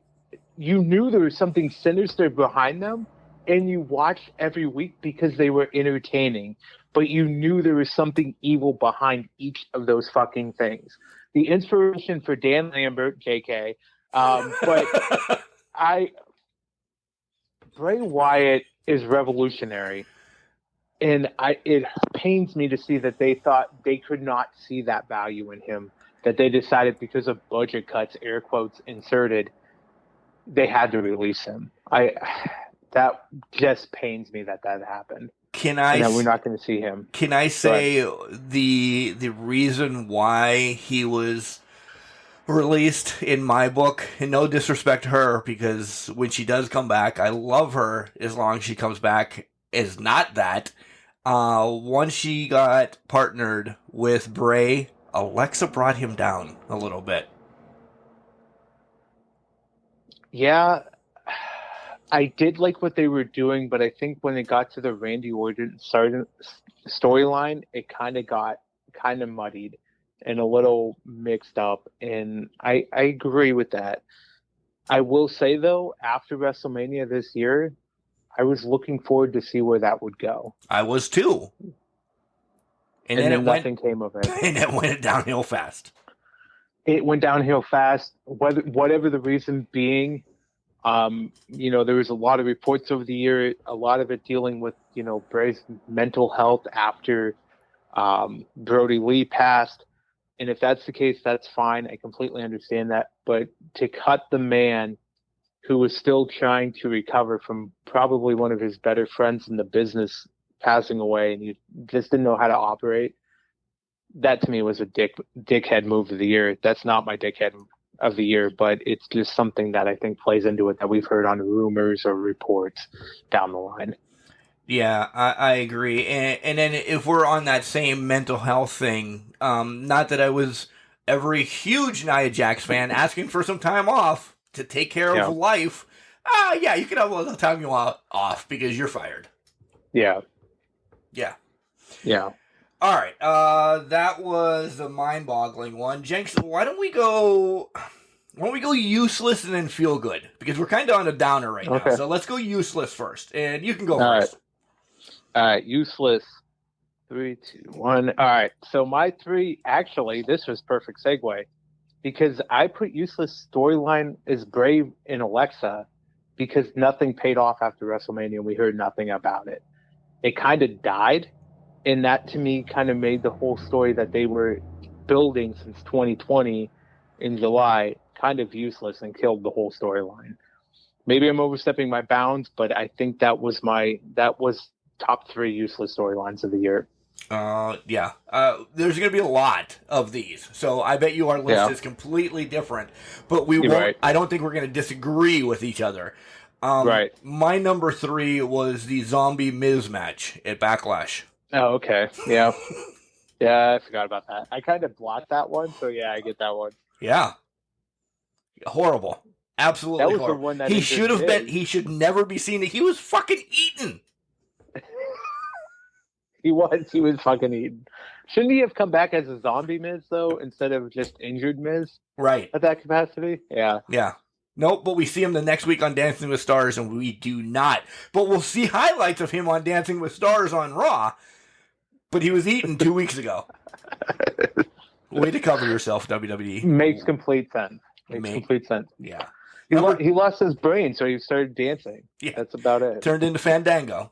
Or yeah, exactly. No, that's actually not the one I was thinking. I was thinking Disco Inferno. Fandango just came out of my mouth. Yeah. But see, did they do that because Dirty Dango got released?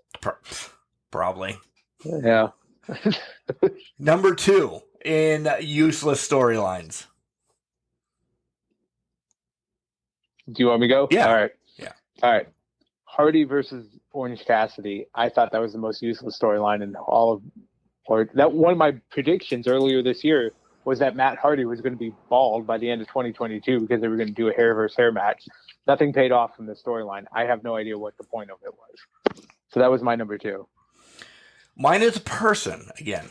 Mine is Nikki ASH in general. Ah, okay. I don't care that she got the Money in the Bank. She was a champ for a hot second. She was a tag team champ. Where is she now? Yeah. All in one year. Everything. And now she's essentially going to get decimated by Rhea here in the near future. True. Yeah, I feel like, honestly, the way they were booking that, we knew it was going to end up being Rhea versus Nikki at some point. Oh, clearly. Clearly, I wish they would have done it differently so that it made it seem like Nikki would be some sort of viable threat to Rhea instead of just an enhancement for Rhea to get over. But they did not give her do the that. Money in the Bank. That's like putting a rocket on her ass to superstardom. Yeah. It's only to lose it, what was it, 3 weeks later at SummerSlam? Yep. Yeah. Yep. Yeah. Number 1 for you. It was the fucking egg. What the fuck was that egg? Listen, I know they spun Vince and Austin out of that, but that fucking egg was the most useless fucking thing in my whole goddamn year. What was yours? Still the 24/7 championship. That title could just burn in hell. Who is the champ right now? Is it still Dana? Has she defended it recently? I think it's Dana, yeah. She's going for the longest reign now? Because she can't defend it. No guy wants to fight her. We saw it when she won it. What are you going to fucking do with the 24/7 championship now for the boneheads, and I love you boneheads, that actually like this. What do you do with it now? Well, I don't know.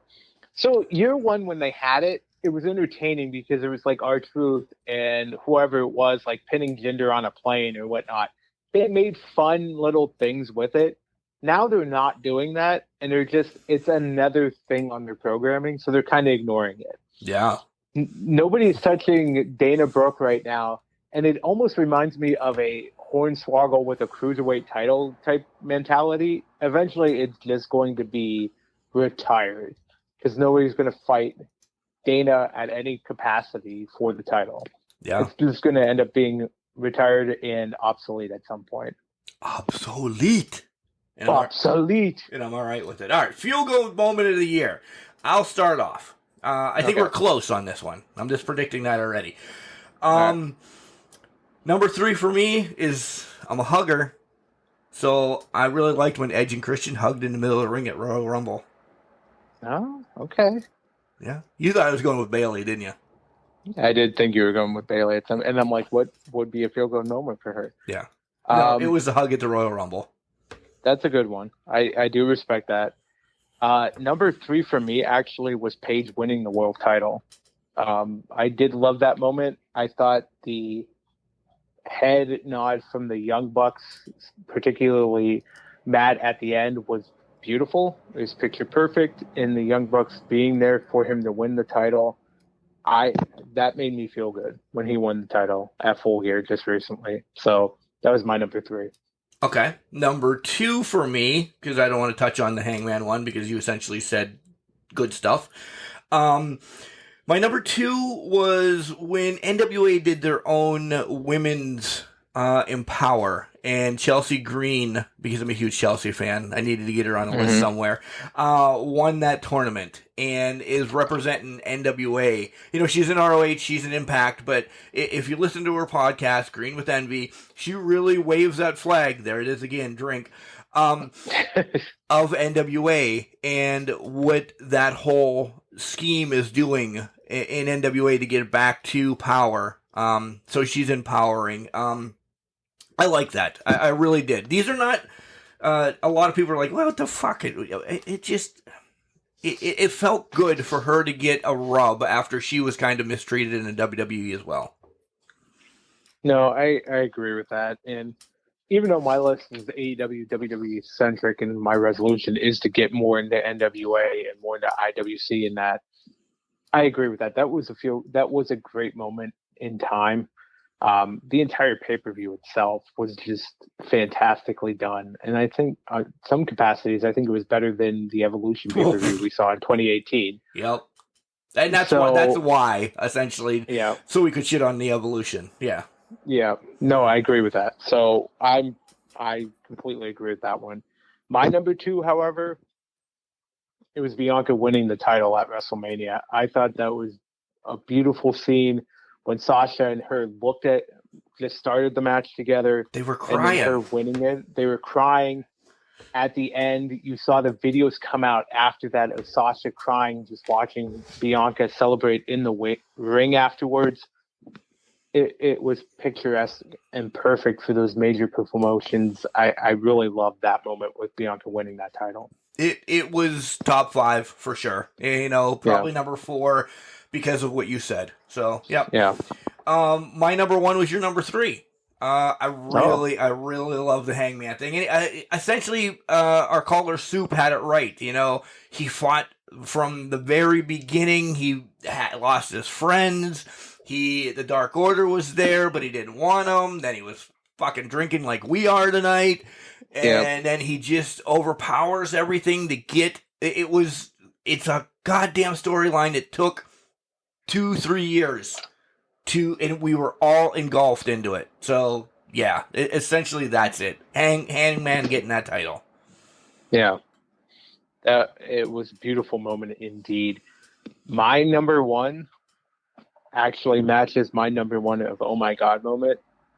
Punk coming back brought a wave of emotions for me, and it was a feel good moment to see him actually step back into a wrestling arena. So I have to go Punk returns for my number 1. And I agree. I just wanted more talking points, essentially. No, I get it. Yeah. Because my feel good moment was that Al Snow could come out drinking with us too. That's fair. So if I really have to do a gold star, it would be Punk. But I knew I didn't want to cross reference a lot, is why I went differently. No, I get it. Let's do back to back best entrance and best attire then, before we get into some of the bigger hard hitting ones. So let's do entrance first. Okay. I'll go first, since you went first last time, I think. I don't know. It's so far down on the list, meaning number 3, not that it's that far down, is because we'll never see it again as well produced. It was Karrion Kross at Scarlet. It was my number 1 last year. The whole die and pray, and her just being fucking suicidal, getting him pumped up, and but they're not there anymore. But I couldn't get it out of my head, so I had to put it on there.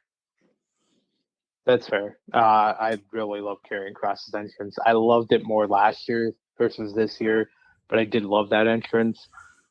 For me, my number 3 is Malachi Black's entrance in AEW. I think that's very haunting. It's 4 for me. Yeah.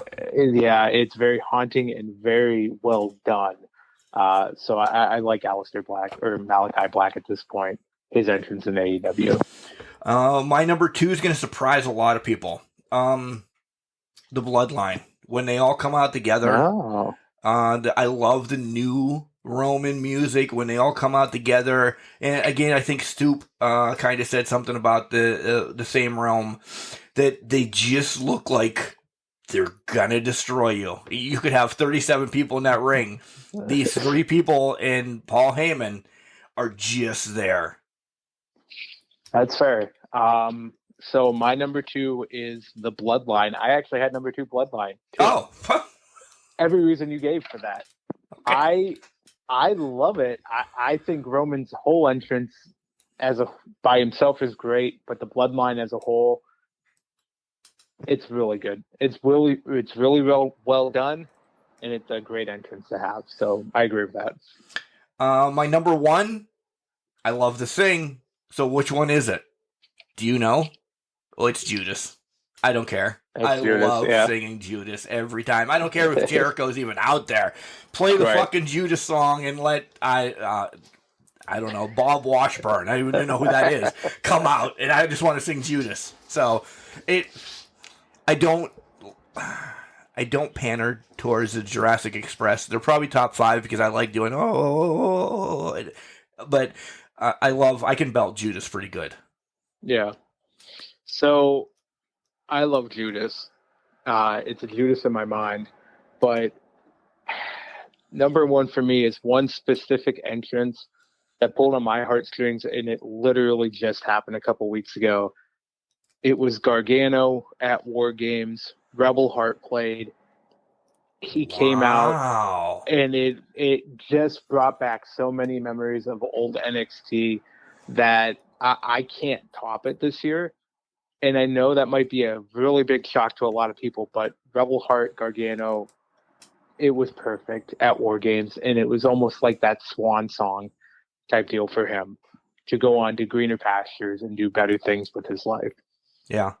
Yeah. Did you read recently that he said he knew once 2022 was going to come around, he was going to part ways and take time off, and they had the baby planned and everything? He essentially said that he knew that he might not be jumping to AEW right off the bat. He's just going to take a little bit of time off and chill.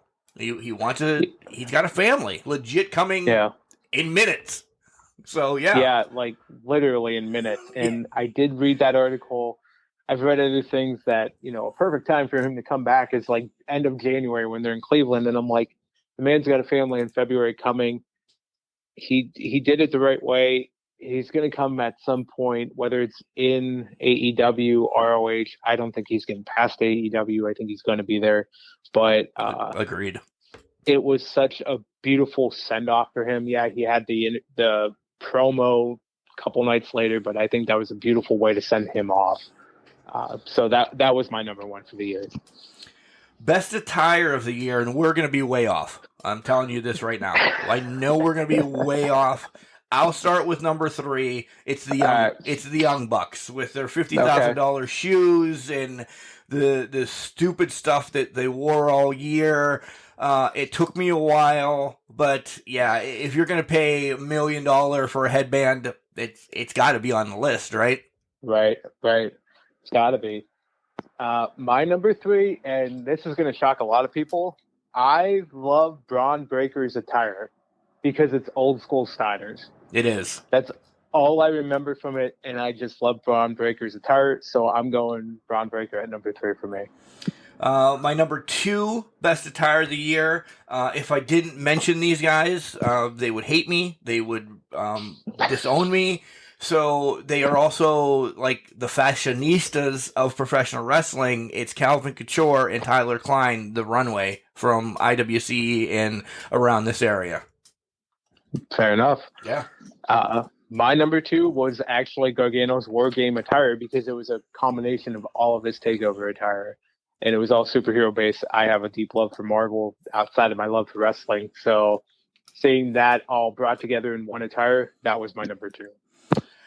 If you listen to the podcast, you should know that my hot, sweltering 44-year-old self has one person that I'm smitten to, and she could wear a goddamn potato sack, and it would be the best attire of the year. Everything she wears is awesome. It would be Julia Lynn, a.k.a. the Dime Piece from IWC. She can, I don't care. She's just got it going on. And I'm being that guy right now. So, yeah, I don't care. You be that guy. Yeah. You be that guy. My number 1 was your number 3. The Young Bucks, the investment they put in that douchebaggy attire. I got to give them credits for Crushie because that is my number 1 attire of the year is the Young Bucks. Whatever they bring out, it's just over the top and ridiculous. I have to give them props. All right, let's go underrated before we shit on some people. All right. Underrated for me, number 3, I'll start. It is my homegirl, Chelsea Green. She has had some injuries, but look what she's doing in ROH when it was up, Impact, NWA, on the Indies. She had one of the longest lines when I went to Slubfest too. Like, she's loved. She loves the business. I just don't think she gets enough love for what she does. Okay. I appreciate that. My number 3 was actually Sonya Deville, even though she hasn't wrestled much this year. I like that. I like that a lot. I think she's very underrated, and I think she can do great things. Once she's out of this whole leadership role, I think she is seeing a lot of gold in her future. I've been saying that since the start of Can Crushers. It was her and Asuka at one time that just tore down the house for me. So, yeah. My number 2, Johnny Hungy. I don't. Okay. He gets the comic relief spot like that, and he does get some good wins. But dude can work. I'd love to see him not break up with a Dark Lord or something, but get world champion. No, but TNT champion. Throw somebody a bone and let him be tag team champion. Yeah, he can work, and he's built like a brick shit house for being a little guy. Yeah, I wish I would have included him in my bold predictions, but I think good things are in the future for Johnny Hungy. So I like that pick at number 2. My underrated actually stayed I'll spoil it a little bit. It's all females. And my number 2 is somebody that I don't think gets a lot of love, but has been in the title picture recently. And it's Chris Statlander. I love that one. I think she's underrated in the sense that she is a great, phenomenal talent and does a lot of great things in AEW, but she's often overlooked even though she has been a challenger for the title. I love everything about Chris Statlander, and I think she has a bright future ahead of her in AEW or wherever she ends up being. So yeah, she's going to stay in AEW. Yeah. For sure. But yeah. My number one homer pick, just like Soup, it's Wardlow. I'm waiting with bated breath for that breakup and him to just run amok in AEW. I don't know if a world title is in 2022 with the players they have now, but he is a slow build. But again, he's on Rampage. He's on the other one. Whatever. I just don't think we see enough of him, so he doesn't get enough work. So when he's just out there as the henchman for MJF, people are like, this guy's just a big Diesel with Shawn Michaels before Diesel did anything. Right. Yeah, I like that one a lot. My number one is actually Dakota Kai. Yes! I think we haven't seen her best yet, and I know she can do a lot more than what we've seen. I'm excited for 2022 for her. I love Dakota Kai, and I'm hoping for great things that come in her future. Staying on NXT or getting the bump? I'm hoping she stays on NXT because I think she has a brighter future on NXT. If she gets the bump, I don't know how she would fit with the horsewomen that are currently on the main roster. Yeah, I was hoping you'd say that. Yeah. Overrated. Number 3 from you. Go first this time. All right. Overrated for me, number 3 is Omos. I don't think I need to explain that one. I haven't seen the potential from Omos yet to make him perfectly rated. So Omos is my number 3. That's funny. That's exactly what I have. Is it really? I swear to God. I've never found any interest in him. And I'm like, what? Him and AJ are essentially broke up now. What is he going to do? AJ's going to carry the match with him, but Omos, is going to get the win. Where do you put him? He's not Braun Strowman's strength. He doesn't have that look. I don't know. I feel like he is better than what Khali ever was. Oh, Jesus Christ. If you're comparing him to that, I'm better than Khali was. I think Omos has potential, not the potential they think they see in him.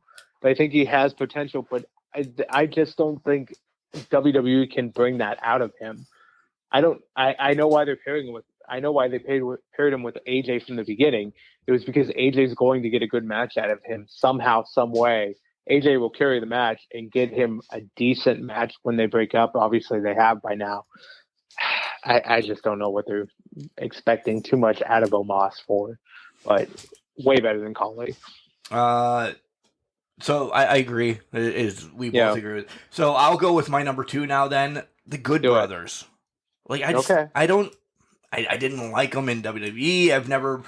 I know they can work in Japan and they're big there, but they're just all right. They're there, cool. They're Omega's henchmen. Again, it's being built around that. I'm like, Yeah, I feel like they've been limited of some capacity because, to your point, in Japan they are huge. What's the difference between Japan and here? I think they're limited somehow in the U.S., and it's not just WWE, it's Impact, it's wherever they go. They're just limited to Omega's henchmen, to your point. So I agree with that one. It wasn't my number 2. My number 2 was actually one of our overrated ones. I'm trying to find it right now, but it's Brian Cage, because I don't know what Brian Cage is right now. Again, like I mentioned earlier, he's been basically gone for the past couple months since the whole thing with Team Taz. And I never saw the appeal of Brian Cage beforehand. Like I said, it was limited from what he has done in Impact, because I know he did some special things in Impact, but I wasn't watching at that time. Whatever he's done in AEW, I don't think it's lived up to what his hype was before coming to AEW. And here's where I get hate. My number 1. I've said it for years. It's Charlotte Flair for me. It's just too much. It is just too much.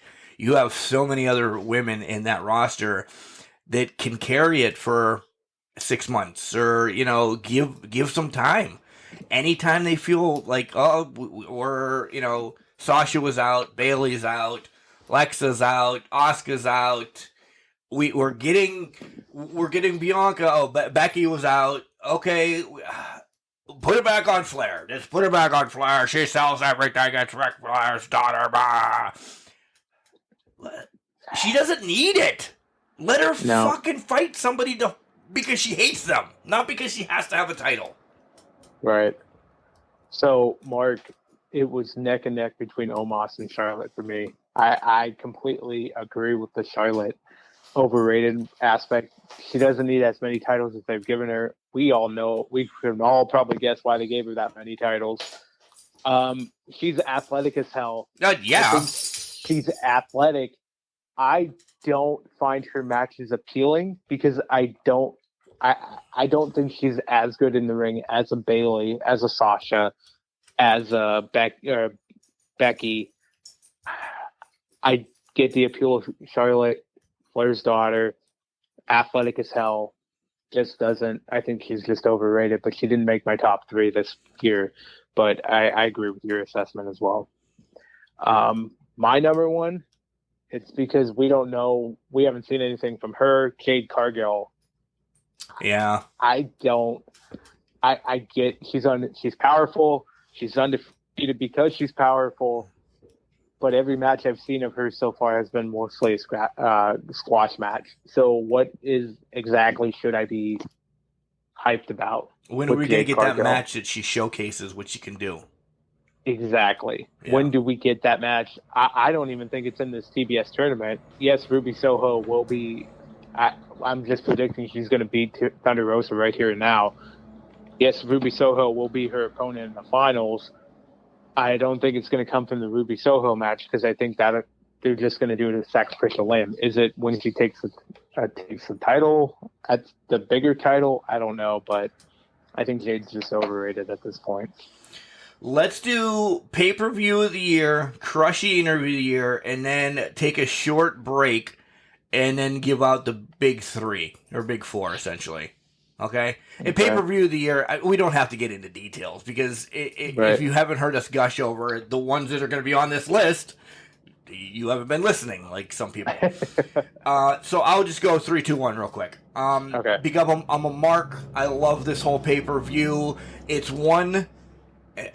Number 3 has 2 in it just because of the dynamics of the pay-per-view.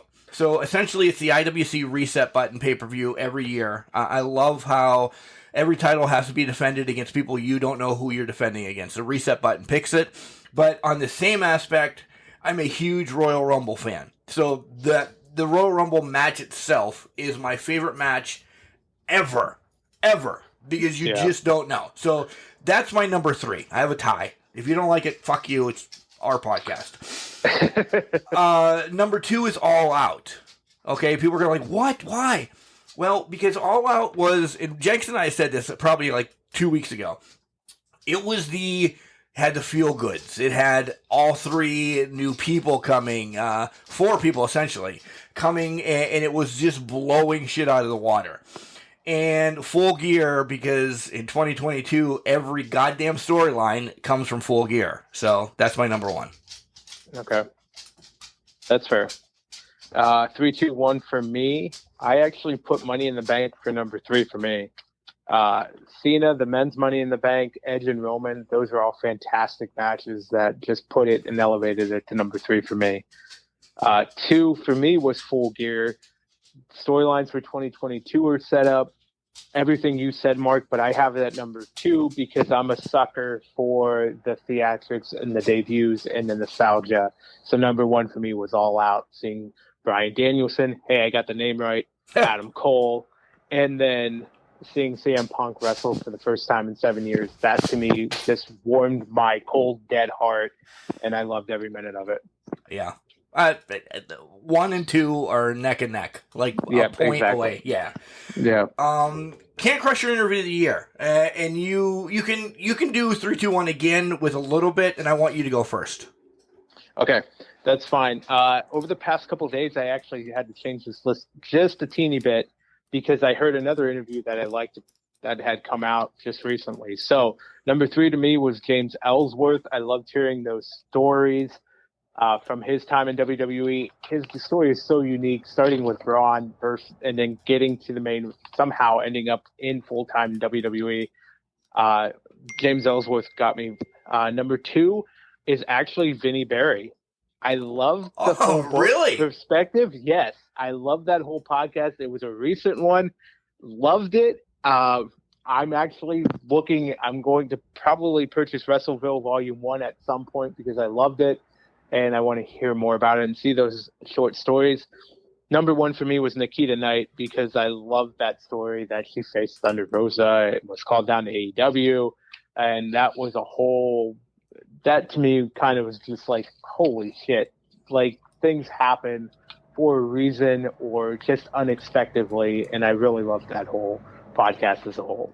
Nice. So those were my 3, 2, 1. All right, my 3, 2, 1. Get ready. Again, it's my podcast.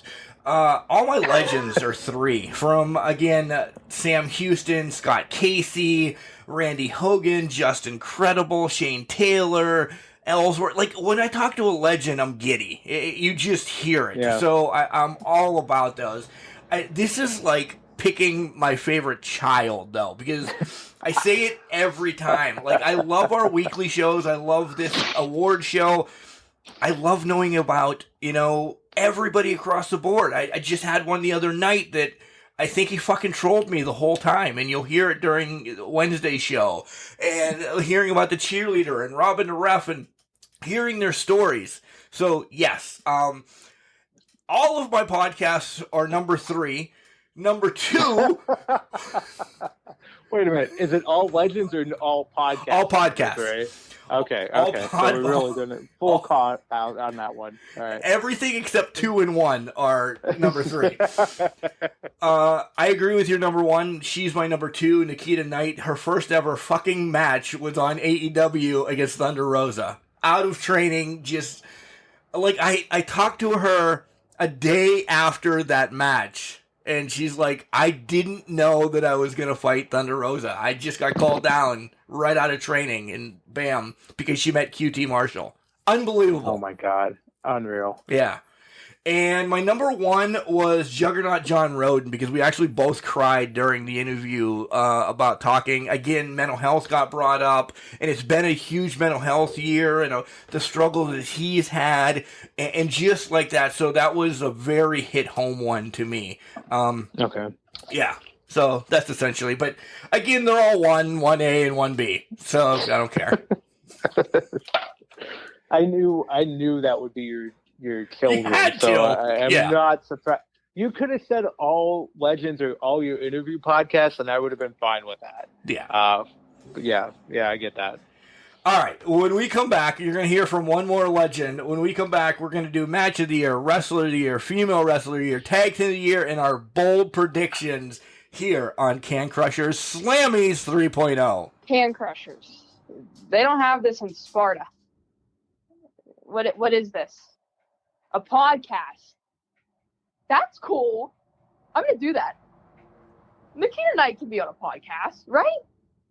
I know I'm new, but I can be on a podcast.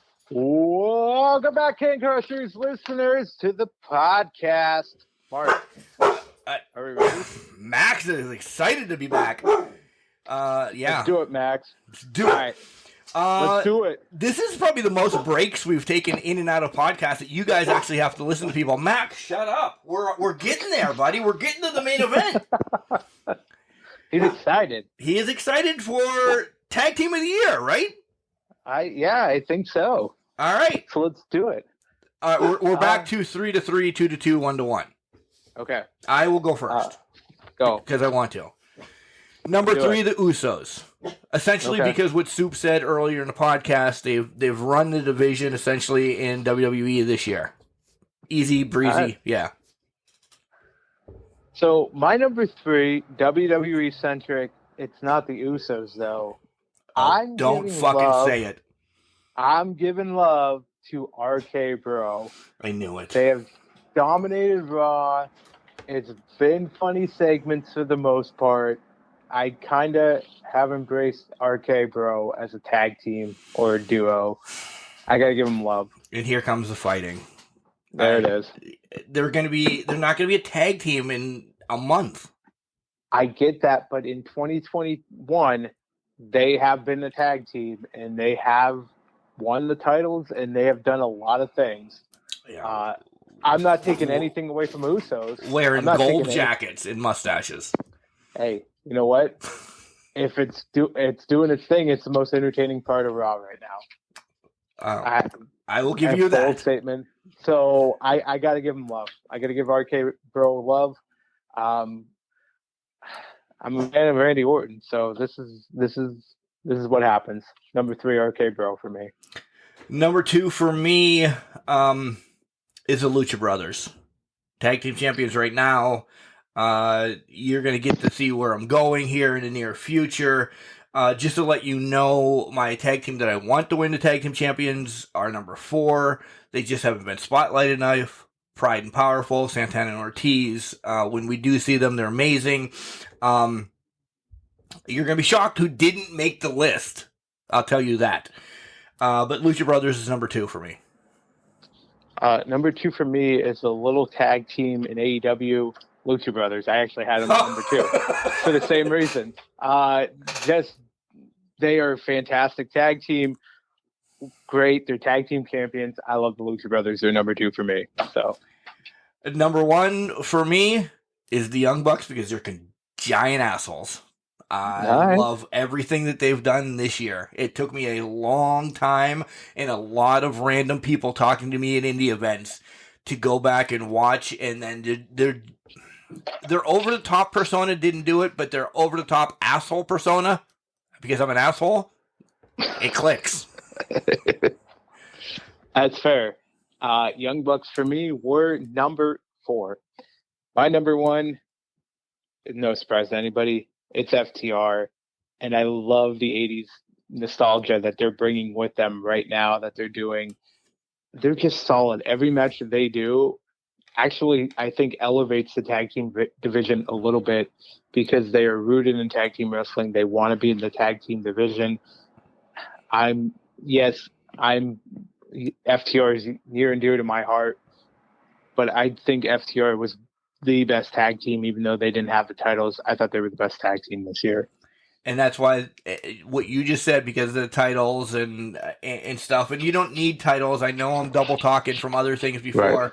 But I just think that little bit of stroke, and don't get me wrong, their gimmick of being the 80s and coming out to that the retro. I'm not 8, by the way, Jenks. I don't know where you are, because they're all sitting right in front of me, and I broke my seal. I broke mine too, so we're deep. So go for it. They're number 5, and I love the gimmick though. So yeah. All right, not a lot of fighting, but okay. Oh. All right, we got this. Female of the year. All right, I'll go first. Just all right, go first because number 3 is a tie. Okay, Sasha and Bianca, because of the WrestleMania moment. No other reason. What they've done, no other reason. Boom. They're there. Sasha is as a favorite. You know, her and Bayley are up there alongside Britt and other people that I'm going to mention. But yeah, they work. They're number 3. I couldn't separate them because Sasha and Bayley. Because Sasha and Bianca. Yeah. Well, that's fair. My number 3 was Thunder Rosa. She's done a lot of great things in the wrestling business this year. Going back to the Lights Out match earlier this year with Britt, fighting Dave LaGreca at some point. This Thunder Rosa has been all over the map, and to me, she has been top 3 wrestler of the year. So I put Thunder Rosa at 3. Okay. All right. I see that. My number 2 goes to Dr. DMD, my homegirl, Britt Baker. Number 2? Well, wow. Because you'll hear. All right. You'll hear. But yeah, okay. Britt carrying the AEW division, and just, we said it before. She's a pillar. She replaced Max. She's a pillar. Yeah, that's fair. My number 2 is actually Bianca. I think Bianca winning the Rumble, winning the title, Sasha and Bianca's beautiful moment at WrestleMania. Bianca has carried the women's division on SmackDown, God, for however many months until she lost that title. I really think Bianca has been the second best female, if not number one, has had a better year than her. But I think Bianca is a close number two. My number one, for all the reasons you had mentioned, is Thunder Rosa. She has transcended women's wrestling, starting Mission Pro, training a ton of people, being on NWA, being all over the world. She doesn't need a title, whatever with the whole TBS stuff. She has opened doors up, and that's why I took it this way with her. She has opened doors up for women in professional wrestling, and she is doing it for the love of the business and the love of females wrestling to get it to where it needs to be. We wave the flag all the time here on Can Crushers. Women's wrestling carried the pandemic. I don't care what anybody said. Thunder Rosa was part of it. I like it. I love it a lot. My number one is Dr. DMD, Dr. Britt Baker. I can't put anything past her, from the Lights Out match to carrying the AEW women's division, everybody she's faced. I think Britt Baker is the number one women's wrestler in the world this year. So I give her all the credit in the world. Yeah, again, 1 and 2 for me. It's 1 and 1.1. But yeah, it's just the Thunder thing opening doors I get up. it. Yeah. I get it completely. All right. Let's shift over to the men of the year. And you can go first, because get ready for this list to cause controversy. It probably will. My number 3 is the head of the bloodline, Roman Reigns. Roman has done everything in his power. It started in 2020. He's come 2021. Really has come full circle with this head of the bloodline character, the head of the family, head of the table. I love Roman. I love this heel character. I love everything about him. He literally just punched Paul Heyman into next week, or day one, if you will. I think Roman is the third best overall. So Roman's my number 3. He's sitting 4 for me. Okay. All right. This is where we get controversial. My number 3 is what Matt Cardona is doing for Indie Pro Wrestling. Okay. So I don't need to go into details. We've already kind of talked about it. Matt Cardona, number 3. I will tell you this. I don't hate it. No controversy from me. I completely understand it. He was not in my top 5, but I get where you're coming from with Matt Cardona. So no controversy from me. Maybe the listeners, but I get where you're coming from. Your number 2. Number 2 for me was Kenny Omega, carrying AEW through the heart of the pandemic as the world champion. I love everything Kenny did. He made everything spectacular, except for the exploding barbed wire match. But I think Kenny Omega is the number 2 wrestler in the world. So that was my number 2. My number 2 is because of the heat that he brings on himself. Day in, day out. He might be extremely young in the business. He might have minimal matches, but when he's on there, the crowd is fucking hating him, and it's MJF. Yeah, I don't hate that one at all. Completely understand that one. So you're It's like, nuclear. holy shit, who's your number 1? Because I just left somebody off my list. I am. Maybe I know. I don't know. Maybe I do. Let's go to my number 1. I love the MJF pick. Top 5 for me. Did not put him in my top 4 or my top 3. Number 1 for me is Bryan Danielson. Got his name right again. You don't go triple threat, a main event at WrestleMania, come to AEW 10 days later, whatever it was, whatever that ended up being, the math, facing Kenny Omega to a time limit draw, facing Adam Page to a time limit draw, going through the Dark Order. Bryan Danielson has proven that he still has it in this industry. He can still compete at a high level. He can go 30, 60, maybe even 90 minutes if you'll let him. I got to give all the love to Bryan Danielson and say he's my favorite, the best wrestler of 2021. Agree with you wholeheartedly. But I also throw somebody else up there as well. I have a tie at number 1. PWI wouldn't do ties.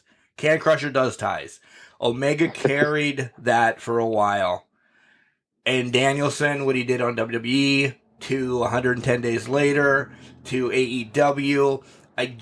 Because Omega did it, he got people watching Impact again. I couldn't separate that. And he worked good matches in Impact as well. Him and Christian's match is amazing. Him and, it's just, those two are just, they can't be separated for me. I pondered that since we announced the Crushie Awards. I pondered it, and I almost drank even more heavily. And I'm like, I can't. You can't separate them. Because Danielson has done it for 2 companies. Omega has done it for 2 companies. They did their match together. If you want to give a stroke to Omega because he had a title, cool. I don't care. But together, the 2 best wrestlers in the world. Yeah, I don't disagree with that, whatever. And to your point, Omega and Danielson, neck and neck. I just think Danielson doing it at 2 different companies, not even taking into account Impact, because there's a lot of great individuals and athletic individuals in Impact for Omega to work with. But for Danielson, the way WWE's built and the way he did it, that's what pushed him just slightly above Omega for me. But I completely understand that tie at 1 for you. Nice. Match of the year. I want you to go first as well, just because. Okay. 3 might surprise people. Actually, I think this list might surprise people, but 3 for me was Page versus Bryan Danielson, the 60-minute draw that we just saw at Winter is Coming. It was beautifully done, beautifully built up. We know there's a part, spoilers, Mark, there's a part 2 coming up in a couple weeks. Yeah. Okay. But I love the match wholeheartedly, but it was my 3rd favorite match of the year. Mine was the Bucks against the Lucha Brothers in the cage. The shit was done in that cage that should not have been done in life. The tax, the stupid, the match, and that's where I waved the Bucks flag during that match. So that was unbelievable. All right, number 2 for you? Number 2, I'll go back. Let me go back on that one. That was barely behind Page and Danielson, 4-3 for me. But number 2 for me, I actually went back to the St. Patty's Day show for Dynamite, Lights Out, Britt Baker versus Thunder Rosa. I loved that match, and I thought that was one of the better matches of the year. It provided some unexpected spots, a lot of great spots, a lot of heated animosity that we're still talking about to this day, and we've been fantasy booking other matches for them down the line in 2022. Thunder Rosa and Britt Baker, all the love in the world. That's my number 2 match of the year. All right, I'll give it to you. I'll give it to you. No disrespect there. My number 2 match is Hangman and Omega at Full Gear because of, again, leading storylines. The Bucks, Omega's taking a break. What's going on next? I just think it opens up 2022 with Hangman being a new champion and, bringing in a new year, essentially. We've talked about these matches and gushes. So, all right. Your number 1 then. Yeah, my number 1, Omega versus Bryan Danielson. I can't go past that 30-minute draw because it had all the build-up, all the hype.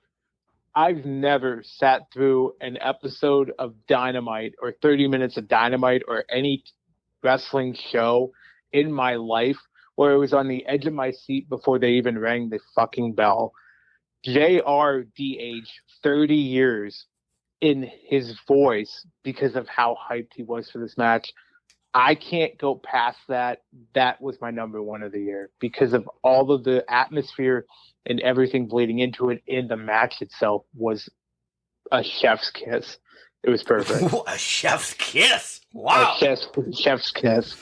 So that was my number 1. Yeah. Again, there's so many matches that you could have picked from. We are 2 guys drinking beer, bringing it. It's on my list. It is, but it's not number 1. Fair. again for what Britt and Rosa did for women's wrestling that night in March is my number one. I go back to March and listen to, prior co-hosts talking about it. We've talked about it, and we've beaten a dead horse about it. What they did, what Britt did, and she worked with Rosa. Unbelievable. I could watch that right now. And again, that's one of my, or it will always be one of my favorite matches. Can I just say, Mark, I actually went back and watched that before I created my list to say, is this as good as I remember it? And it was even better. Yeah. That's why I gave it where it's at on my list. That it was such a good match. So I agree with you wholeheartedly on that. All right, before we do the bold predictions, we both have to announce our dickhead of the year, and I want you to go first. My dickhead of the year, I was going to go Vince McMahon and WWE with the releases, but I decided not to on short notice. It's MJF because he's just a fucking dick in his own right. So I went MJF on this. Nuclear Heat, you mentioned it all before for Wrestler of the Year. MJF is just a fucking dick, and I love every minute of it. So that was my dickhead of the year. In wrestling, yes. But I didn't take it in wrestling. I just took it in general. Go. My dickhead of the year is Cody Hetrick. Okay. For announcing 40-year dash 7 times during his goddamn interview. Wait, what did you call him? Cody Hetrick. Cody Herrick? Herrick. Yeah, oh my God. You 9. said Hetrick. Now No. I'm changing my dickhead of the year to Mark Martinez. Mark Martinez. For not calling somebody by his right proper name. You know what? Oh, wait, right proper name. Let's even get there. Brian Danielson, Brian.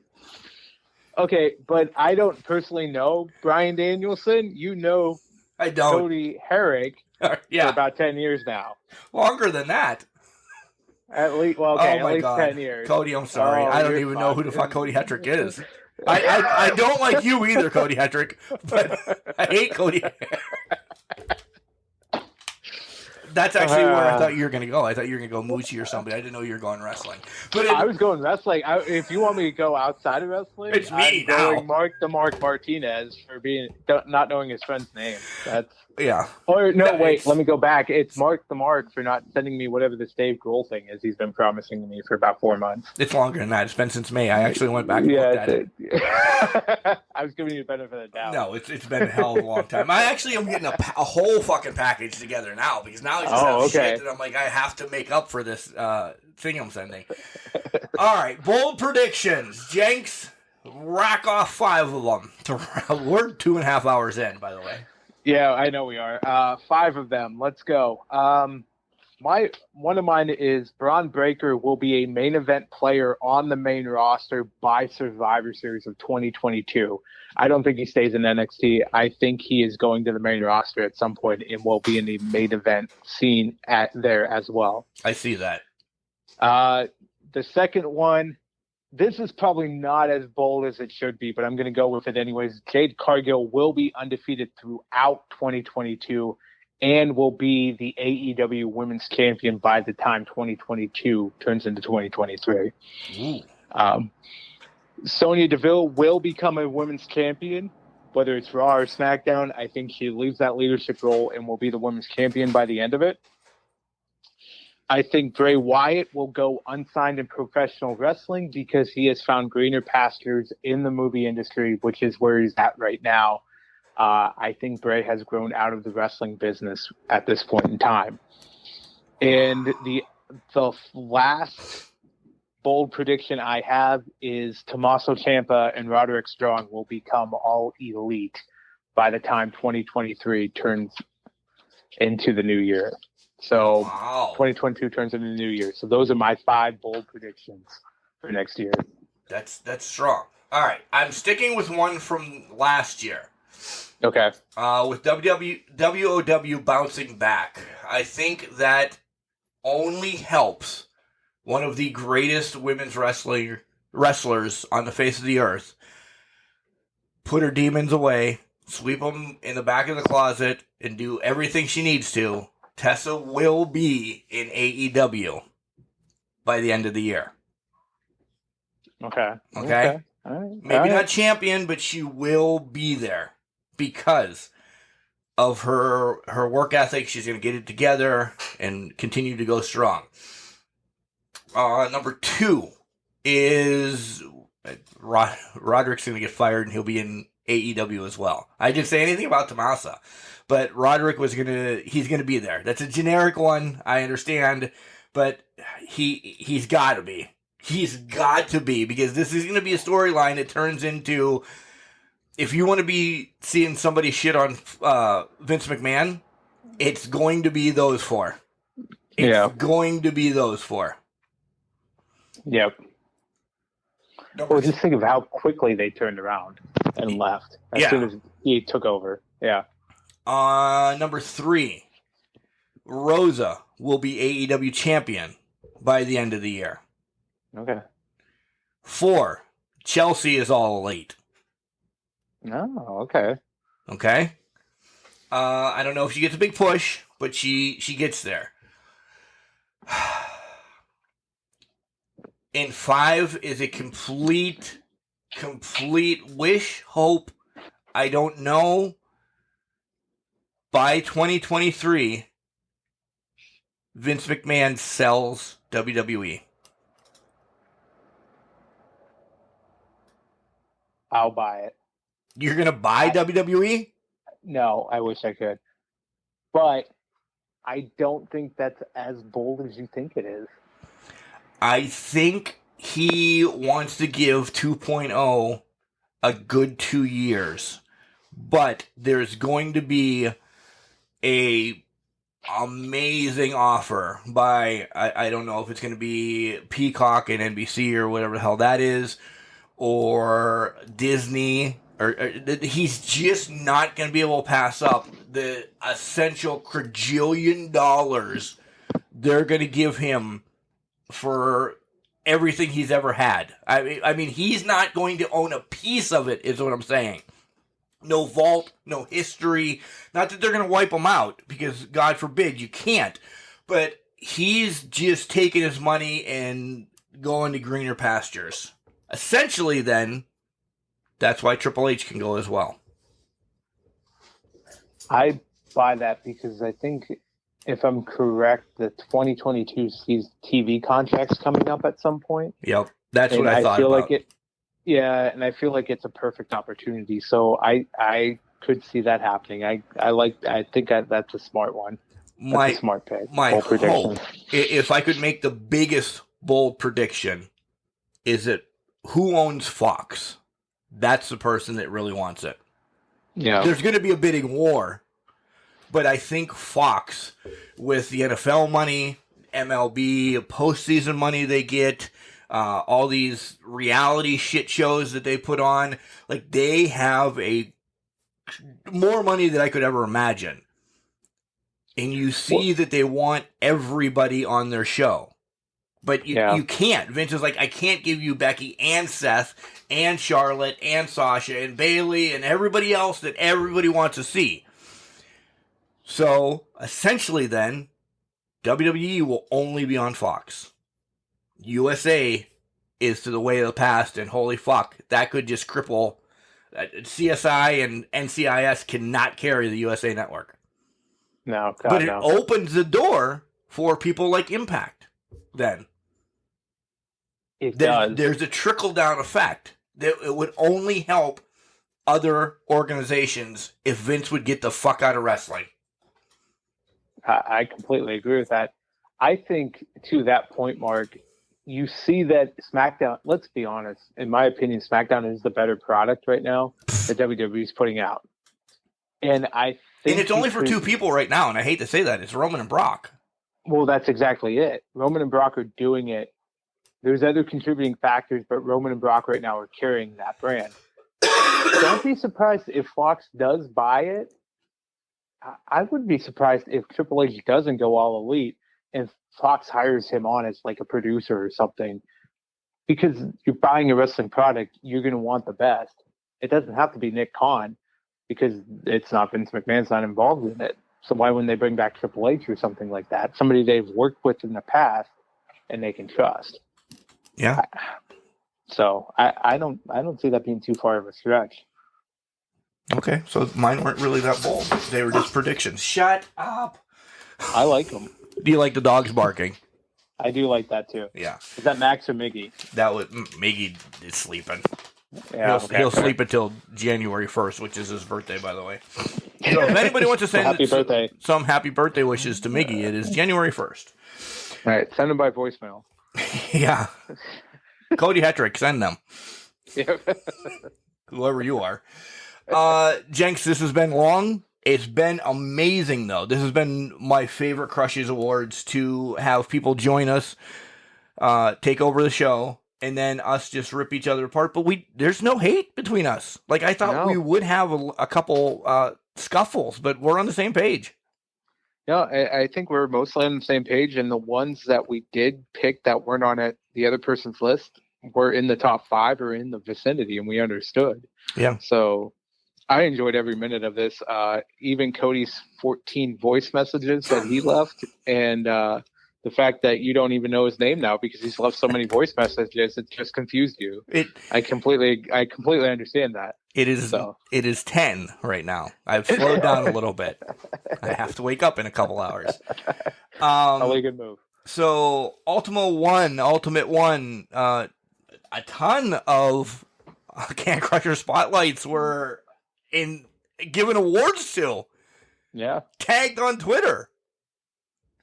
Maybe you have to follow us a little bit more, buddy.